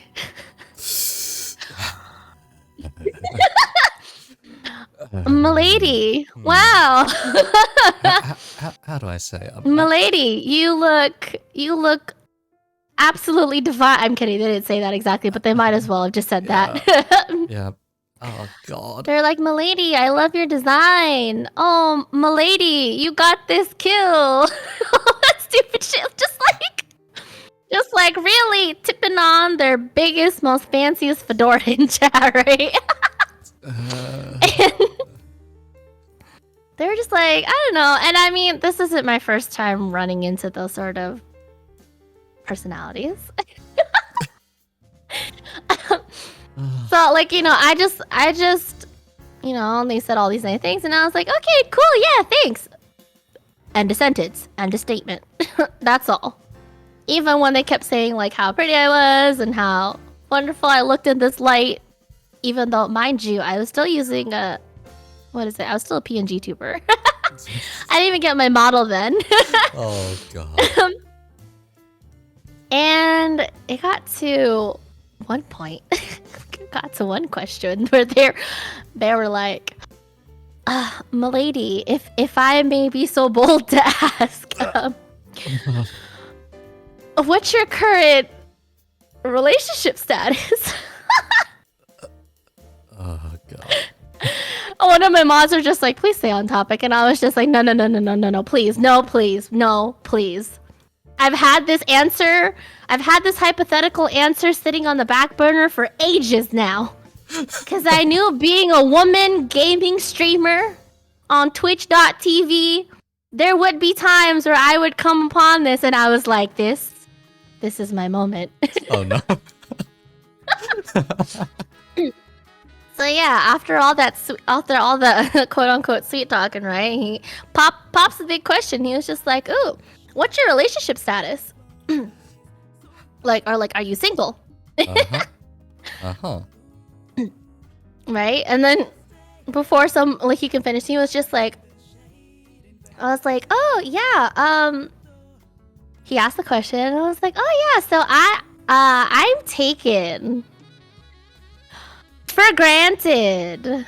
Yes, I am taken for granted.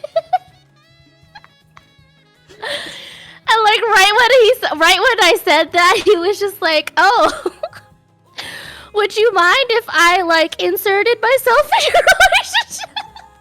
But thankfully at that point my mods had like deleted him and like timed him out.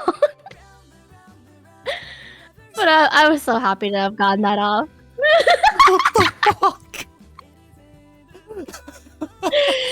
He deadass said that, but seriously, I was just like, I have waited so long for a moment like this. I mean, I only joked about it in my dreams, but now that it actually came through, let me go ahead and hit them with it. And like, my whole chat, like all my regulars were fucking laughing their ass off. Some people are like, "Oh my god, congratulations to Granted! Good for them!" Oh, what the hell? Oh my god. We all laughed so fucking hard. I even catch the message until after I ended stream. Oh my god. And like the mods had the logs for me, and this guy was literally, he came up with a follow-up answer. He had it on the ready. Like, "Oh yeah, what's your relationship status? Oh, do you mind if I insert myself in there?" But I couldn't even catch it just because we were all having a good fucking laugh. My god. What the hell? Oh man. Okay, yeah, that's up there, especially with how you especially with how you dealt with it. Oh jeez. Like To this day, like it's so funny because all my friends, all my mods are just like, "Oh my god, Kaisa, you started to get some choice people in your streams," and I'm like, "Well, yeah, shocked, but like not surprised, right?"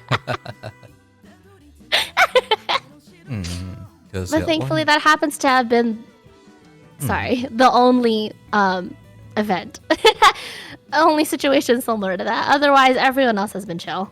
fair enough. Because the one time I had that happen to me, I was just like, oh god, why are you doing this?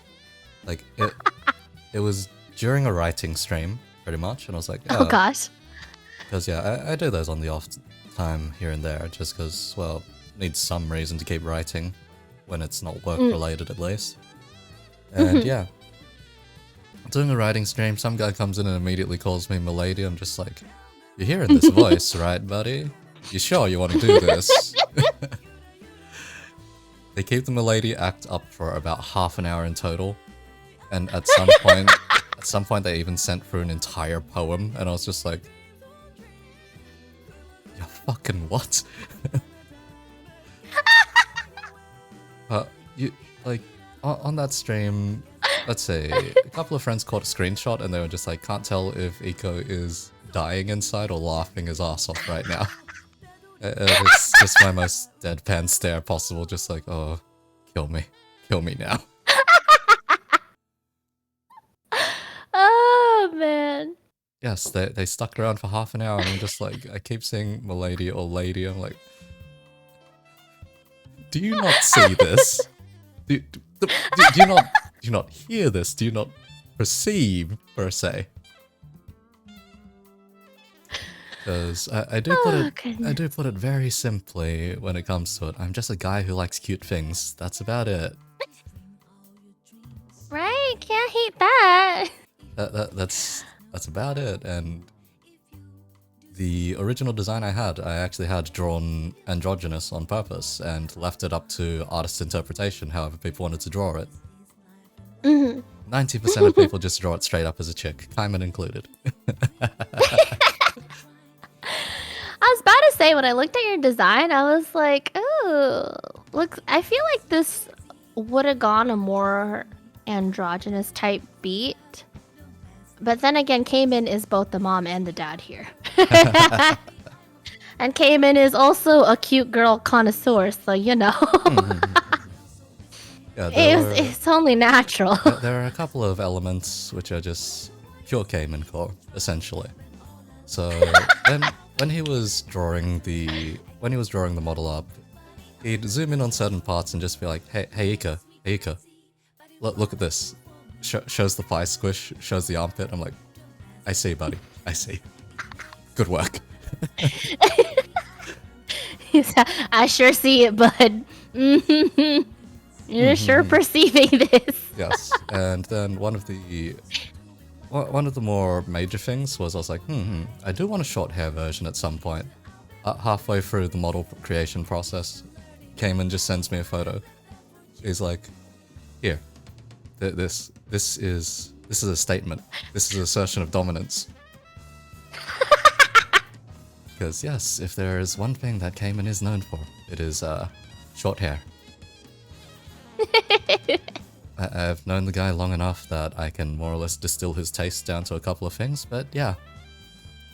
Good lord. Short hair, top tier. No lies spoken there, frankly. In my humble opinion. Anyhow, here's a rather simple question that's not necessarily among the seeded ones either. This one is one that I normally send people in advance, but I kind of forgot to this time. Oh, okay. All right. I'm ready. So that's a rather easy one. What are your thoughts on graduations?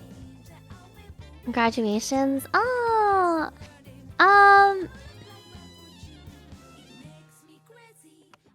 excuse me, I need to clear my throat.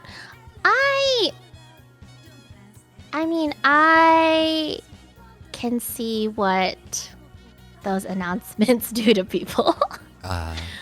So much to the point where even saying that alone, you know, you can hear everybody hold their breath. I don't know. I mean,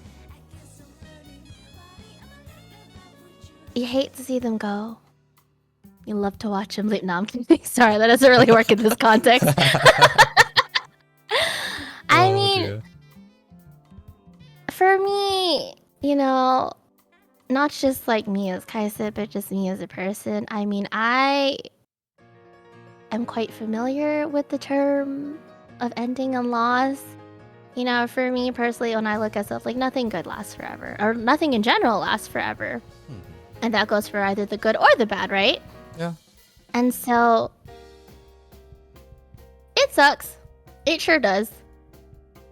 But for me, at the end of the day, they probably chose to do this.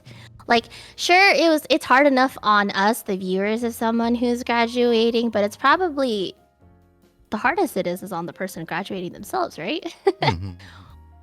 Whether it's them moving on to bigger and better things, whether it's them having to prioritize other aspects of their life. It sucks. But at the end of the day, I just hope that VTubers who do decide to graduate, I wish them nothing but the best. All the love, all the care in the world. And, you know, I just hope that wherever they decide to go, you know, past this point, it's, you know, better than where they currently are. Essentially. Yeah. I mean, yeah. Let's see, it's... Nothing can last forever.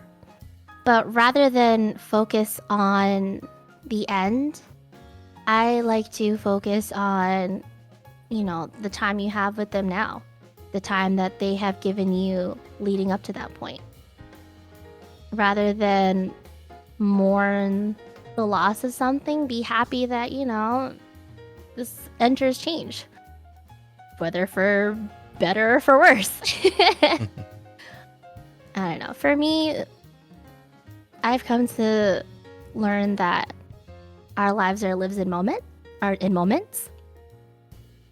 Who we are today are maybe our own experiences, but also, you know, just little, like, how do I put this? Like glass pane sort of pieces, like mosaics and stuff, you know? We make up the whole picture, but sometimes we run into something, whether that's a video or a VTuber we like, and, you know, we take a piece of their glass pane and add it onto our picture, right? So even though they're, you know, graduating and they're gone, at least you know that, you know, they left something with you. And hopefully you can take whatever that is into your own lives, I guess. Wow, sorry, I put a lot of thought into that. Goodness. Yeah, surprisingly enough, because that wasn't one of the questions I sent you. So, yeah. Yeah, because most people come at that question with just like, yeah, it's sad, it'll happen, move along, basically. Is the general response for that one. That was probably the longest answer I've had to that particular question. Yeah, I don't know. It's just because I see how people take this and they take it pretty rough. Like, oh god, I remember when Coco said goodbye. Oh my god, literally everyone I knew was crying. Yeah. What is it? And like honestly, I was emotional too, just because they had given so much to the community. But yeah, sometimes, you know, things just don't last forever. And while it hurts to say that, or, you know, most people say that in most negative light, especially in this topic, I've always taken that as a good thing, you know, rather than keep things the same, stagnate, you know, why not change, move forward, bring in new stuff, keep things fresh. So that's kind of why my brain went in that sort of direction. Fair enough, fair enough. Alright, in which case, let's see. We're more or less up to the wrap-up kind of questions, so let's see how these go. Alright, so first one's very simple, same with the second one, but let's go with this one. So, recommended drink, any drink at all? Damn. I mean, it depends on what I'm feeling, frankly. If I'm feeling a little more deranged and I'm actually in the mood to get lit, probably, your good old standard LIT. Wait. you know? Oh god, yeah, that is a glass of trouble for a very specific reason. It is also a bartender's worst nightmare, usually. Is it really? Actually, yes, I should know that. I remember somebody read me off the list. I'm like, oh, well, that's why it's called a Long Island iced tea. It's a lot of ingredients, and it's a lot of prep to do, very much. However, it is something you do have to get used to, because, yeah, it is ordered a lot. Let's see. For me, what is it? If I could recommend a drink. Doesn't I necessarily don't know. I'm not have to really be a person alcoholic. that drinks. Yeah, I'm not really a person that, like, drinks on the daily like that. Like, I go to one cocktail bar, but it's the sort of cocktail bar where you roll up, you tell them the sort of flavors you like, and they're like, okay, bet. I do like to sip on gin, I guess. So, like, Finally, someone French else who likes 75 is gin. a standard one. Yeah, French 75s are cool. Rain in the chat, he's the one that introduced that to me. Turns out I actually like gin. Huh. If I feel like being a little more basic, maybe a cranberry vodka. Oh lord. The most basic of basic, but hey man, it gets done. Yes, it gets the job done. Yes. And if I'm feeling extra spicy, tequila. Essentially. I don't know what it is. Like, I can drink a bunch, but when it comes to tequila, that shit just sends me straight on. Yeah, straight over the edge. I know that exact feeling. Yeah, tequila is one of those things I specifically avoid. Just because, yeah, the first experience I ever had with it, I was immediately out pretty much after I'd taken a shot of it. Oh no. Are you, oh god, are you a sleepy drunk too? Or are you like up there dancing on your bed? Let's just say I'm normally the flirtatious kind of drunk, and that gets me into interesting situations. Oh. Ika, oh my.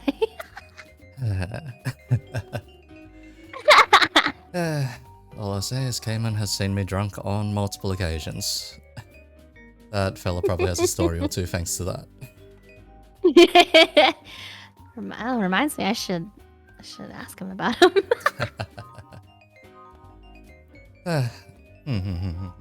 I will say what's we call it? Someone else who likes gin. That is very surprising, actually. Because, yeah, gin is normally one of those drinks where it's like, if you bring it to a party, odds are you're going to be the only person drinking it. Yeah, I get it, because, like, gin, I don't usually drink by itself, but, like, gin in a cocktail, yeah, fuck it. Because, yeah, I straight figured gin since I'm is- rolling up to your fine establishment, I would I would guess you would be putting that shit in other stuff anyway. Because, yeah, straight gin is absolutely horrifying for the most part. Oh god. It's gross. It really baffles me that even though it sucks on its own, you get some pretty banger cocktails out of it. Like, beyond me. But hey man, I don't make them, I just drink them. Bottoms up. Because, yeah, gin is just flavored vodka, just straight up. However, Essentially. it is flavored with Essentially. botanicals, so you end up with the much more medicinal taste. Yeah. You compare that against I guess for soju, for instance. Soju is actually flavored Ooh. vodka as well, is the thing. yeah. It's just a lot sweeter usually, and a lot more diluted. Yeah, a lot sweeter, a lot more diluted, but that's how it gets you. But yeah, since we are both gin lovers, French 75. Easy, classic, love it. Fair enough, fair enough. Let's see, my current favorite when it comes to gins is probably Hendrick's, but that's more so because it's a bit too unique and goes down ridiculously smooth compared to a lot of other gins that I've had so far. The specific part about Hendrick's is, yeah, it'll make use of the usual botanicals and all that. However, for some reason, at the end of the distillation, they go ahead and infuse rose and lime. No, not lime. Rose and cucumber. Oh, that still sounds good, though. It's a very refreshing taste in comparison. It's not quite as sharp, but yeah. You mix a gin and tonic with that, add a couple of dashes of bitters, and you're pretty good to go for the most part. Yum. Yum, yum.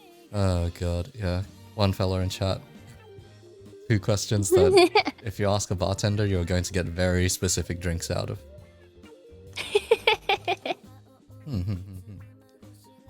Let's see. Go-to just makes yeah. Let's Sorry, see. I was reading chat. If you order colors, good lord, why would you order colors?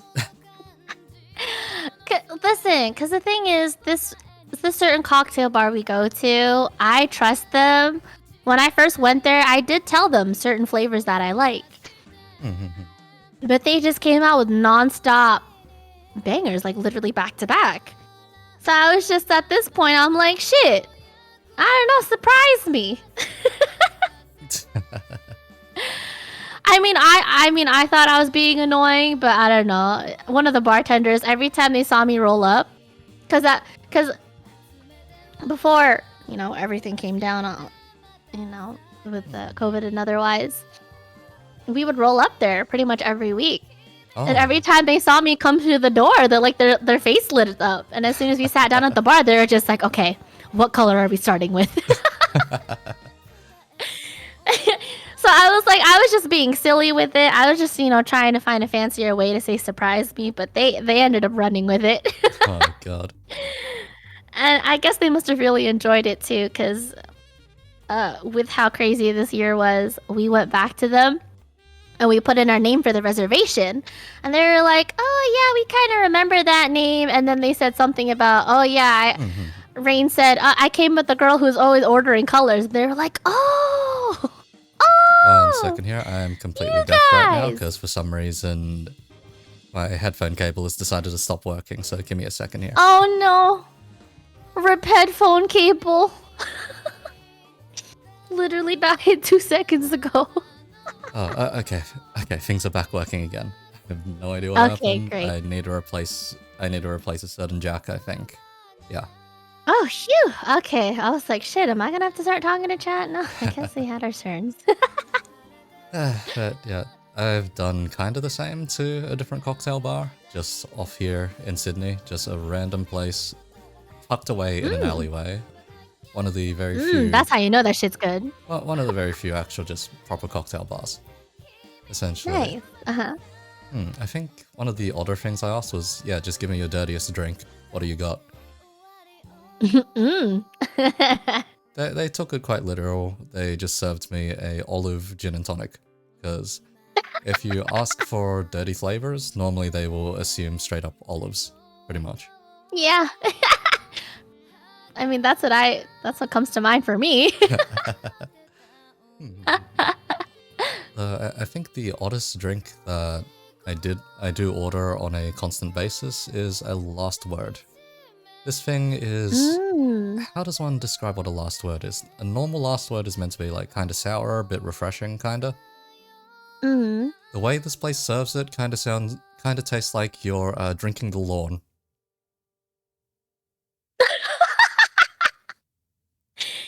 Interesting. Not any lawn though, a freshly seeded lawn. That's kind of the specific taste. Oh, damn. So it's weirdly earthy for some reason, not sour at all, and kind of a shocker. Interesting. It You is, know, I've always been however, curious yeah. as to what a freshly cut lawn would taste like, especially with how, what's the word I'm looking for? Pungent that shit smells. It really gets up in your nose. I mean, I always feel like I can just taste that or that, but to have it in a drink, interesting. I end up dealing with it on a You should daily swing by there. basis, that kind of smell, because, how does one say, in this particular suburb, in this particular neck of the woods, there is always someone mowing their lawn. In fact, odds are if I turned off sound suppression, you'd probably hear someone mowing their lawn. But I'll spare people that anyhow. But Oh yes. my god bless you. Yo, your noise suppression is airtight, my guy. I've got, let's see, to put it simply, I have 2 noise gates and some noise suppression on top of that. Oh Just to my make god, sure. down, lock, and key. That's what's up. Because it's on the hardware side and then software side. You know, nothing come through. Yes, The bouncer of your noise gate is beefy. Goodness. there is one very specific sound which comes through, and that is if one of my dogs bark. Very that's specifically. okay. Because Oh, that's fine. it is a very Wait, what sort of dog do you have? Let's see, I've got 2. Let's see, one is a Staffy, the other's a miniature German Pinscher. Oh, little big and small. Cute. One of them barks like absolute hell, the other is very chill. The issue is, if you take a step backwards, you're probably tripping over the chill one. Oh no. Because yes, if there's one thing that Staffies do, it is, yes, they will stick to you like glue. I've always liked staffies. I always thought they were the cutest, but oh my god, their energy. Their energy. I know I'm a pretty energetic person, but oh good lord. For me personally, if I were to have a dog, I think I would need like medium size. Medium energy to like low. Wow. Whew. Yeah, let's see. Right, the 2 orders. Make something purple and make something green. Purple, there's actually like 1 or 2 choices, maybe? The first choice is what's called an aviation, I believe, and that's more or less because it uses a creme de violet instead. So that'll actually full on make the drink purple. The second choice, most things with either absinthe or green chartreuse would probably solve the green issue. Yeah. That's usually what they do. When I roll up to the bar and I usually tell them colors, like red is okay, orange is okay, yellow is okay, yeah. Anytime it gets to like the more cooler colors like green, blue, purple, they always get a little shaky. Purple is what, yeah, green and purple, like Rain says, what usually messes them up. I've definitely gotten, and it's gone to the point where it's just like, listen, like, you don't even have to try that hard to humor me. I just want good drinks. I just do this as a little challenge exercise because like y'all apparently eat this shit up. And so one time when I did tell them get me a purple drink or make me a purple drink, it came back. It didn't. The color wasn't purple, but however, it tasted purple. You know? Eh? Wait. Yeah. It tastes like it wasn't really that purple of a color, but when I tasted it, I was like, yes, this tastes purple to me. Oh my. Alright. Fair enough. This tastes purple. I cannot begin to imagine, really. I wish I was better at drinks and like, you know, tasting notes to tell you, but it worked. It worked. Alright, fair enough. In which case, let's do the simple second half of this question. Likewise, recommend some food. Any food whatsoever. Food, like stuff I can get at a bar or like 5-course just meal. anything at all. What is it? I love how we're going about like all these really fancy cocktails, but honestly, I could go for some fries. Just, you know, snack on some fries. We can make it fancy. So call them pommes frites.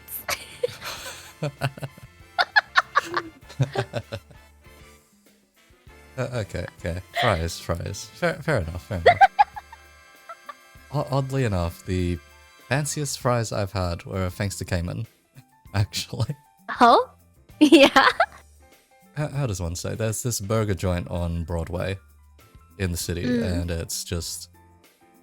Let's see, their burgers are pretty good. Decent price, decent quality. For some reason, they offer truffle oil fries. Oh, damn. Yeah. Oh. Like, you see all of these things on the menu, it's very Aussie sounding names for each of the burgers, and then you just see truffle fries, and we're just like, huh? Okay, sure. Well, who's gonna say no to that? And Cayman was just like, yeah, you gotta try them. Yeah, can't you taste the subtlety? Me. This subtlety is probably a bit wasted on me. I actually do. I think I did have some truffle oil fries at some point. I was. I thought it was interesting. I thought it was pretty good. I mean, I think I tried them out with Rain. Rain was able to pick up on it more than I did. Let's see. What's the fanciest fries? Well, I guess the sort of fries I had wasn't like super duper fancy. It just tasted amazing. It was at another burger place that we frequented. Oh? And honestly, I forgot what this place is called. It's essentially called like Zen Burger, but it honestly should have been just called Zen Fries. Because like, yeah, the burgers are cool and all, yeah, all the Zinfandel, yada yada yada, but the fries was where it was at. We didn't come there for the burgers. We came there for the fries, especially this one fry thing that they had. What was it? Your standard French fries with Rain. Help me out here. They had like this. It was like jalapenos, green peppers, some sort of like honey sriracha sort of thing on it. I was like, I don't know. It was the tastiest thing. Tastiest thing on the menu. Let me try to look this up because now I need to know. And so I'd imagine flavor profile for that. Green chili serranos, the fella says.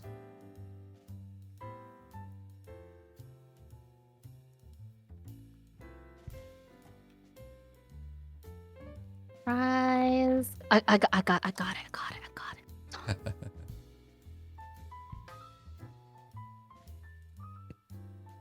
Oh, green chili. You think they're actually serranos? True. Okay. Spicy green chili fries, green chili cheese sauce, roasted jalapenos, chipotle sauce, and cotija cheese. Oh. Huh. I'm like, I don't even usually like cotija, but honestly, the best. The best. And I'm pretty sure they're lying saying jalapenos. I'm pretty sure that was probably serranos. Fair enough.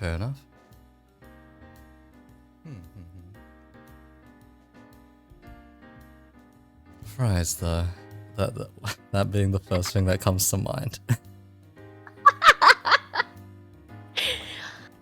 Sorry, I mean, you did understand. I thought you understood the sort of energy you were bringing on here. I mean, I did try to curb it for the most part, but it's sometimes the gremlin just leaks out. So sorry. All good. But man. I will say you had surprisingly sophisticated drink taste, at least.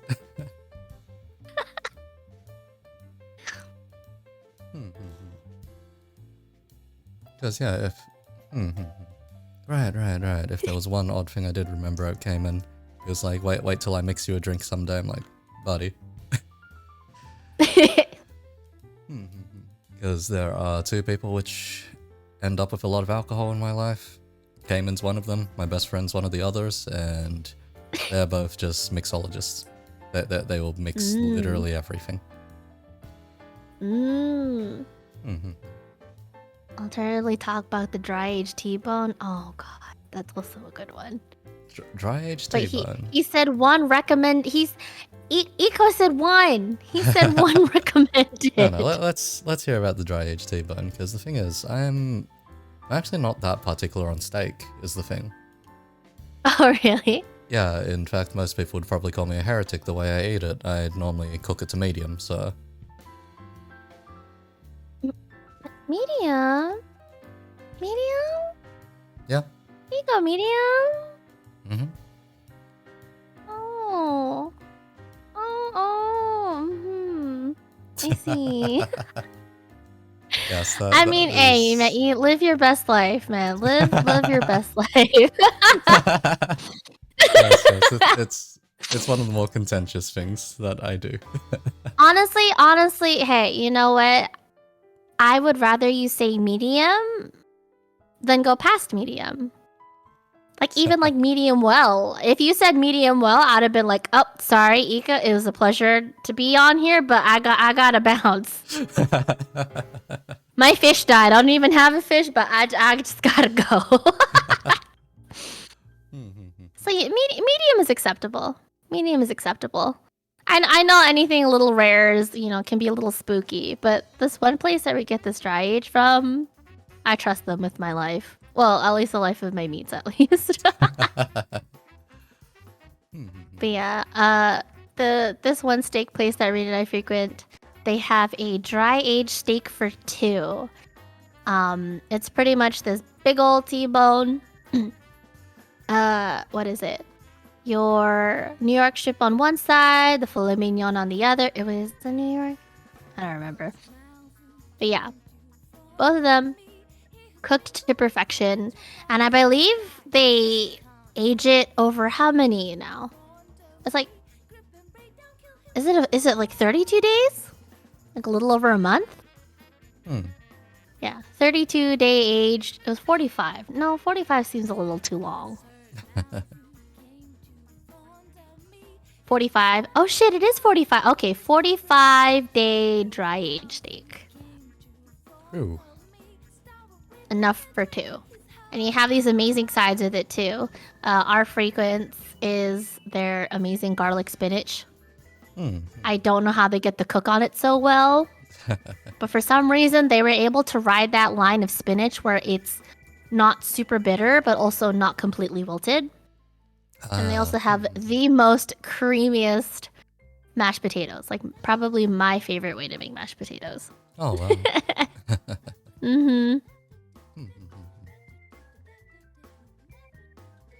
Let's see. Yeah, the 45 didn't 45 catch you enough. days. It's literally all the other sides.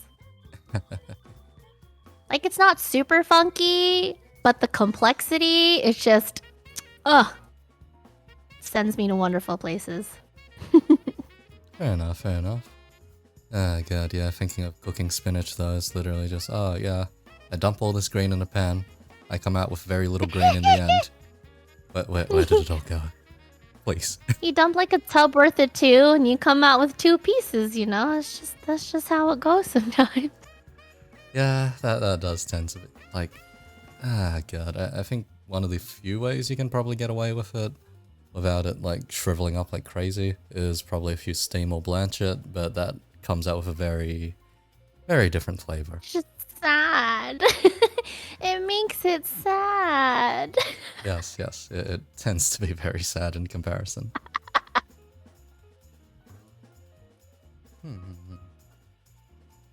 Alright. In which case, I guess that's where we'll wrap up for today. Nice! Only took us 2 hours. See, I did my best. Yep, comfortably within the 2-hour mark. Nice, we did it. Thank you for having me. It was a pleasure to get to chat with you like this. Oh no, it was a pleasure having you on. Now, let's see if I can't find someone to raid tonight. Or today, rather, but whatever part of the world it is, really. I mean, it's, 11 p.m. for me? I'm sure there's people online. 11 p.m. Eastern, so it's only about like 8 Pacific. Oh my god, there should be a million people online. Yeah, I suppose so. Let's see. I've got someone in mind. Let's see, this fella is... Let's see. I didn't meet them through the conventional means of seeing them on Twitter first, or seeing them anywhere else first, or seeing them on social media first, or Twitch. I found them on Scab first, of all things. Damn! Even I couldn't expect that. how does one put it? There are 3 people on Skeb where if I go on the website, I will see them almost immediately. One of them is a certain gorilla, one of them is a certain sword, the last is a hydrangea. This one's the hydrangea. Each of them have Alright. Each of them have at least 70 plus Skebs delivered, and I'm just like, what the hell is going on with that lot? God, I wish that were me. Oh, I wish that were me. Anyhow, I'll send these fellas over.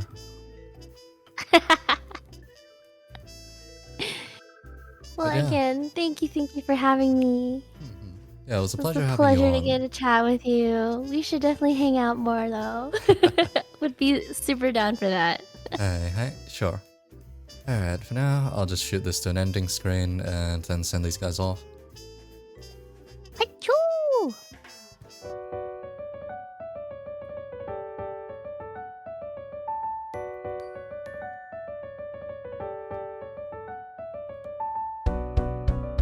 Alright, I can't tell if I properly muted myself. Nope, I have not properly muted myself. God freaking damn it.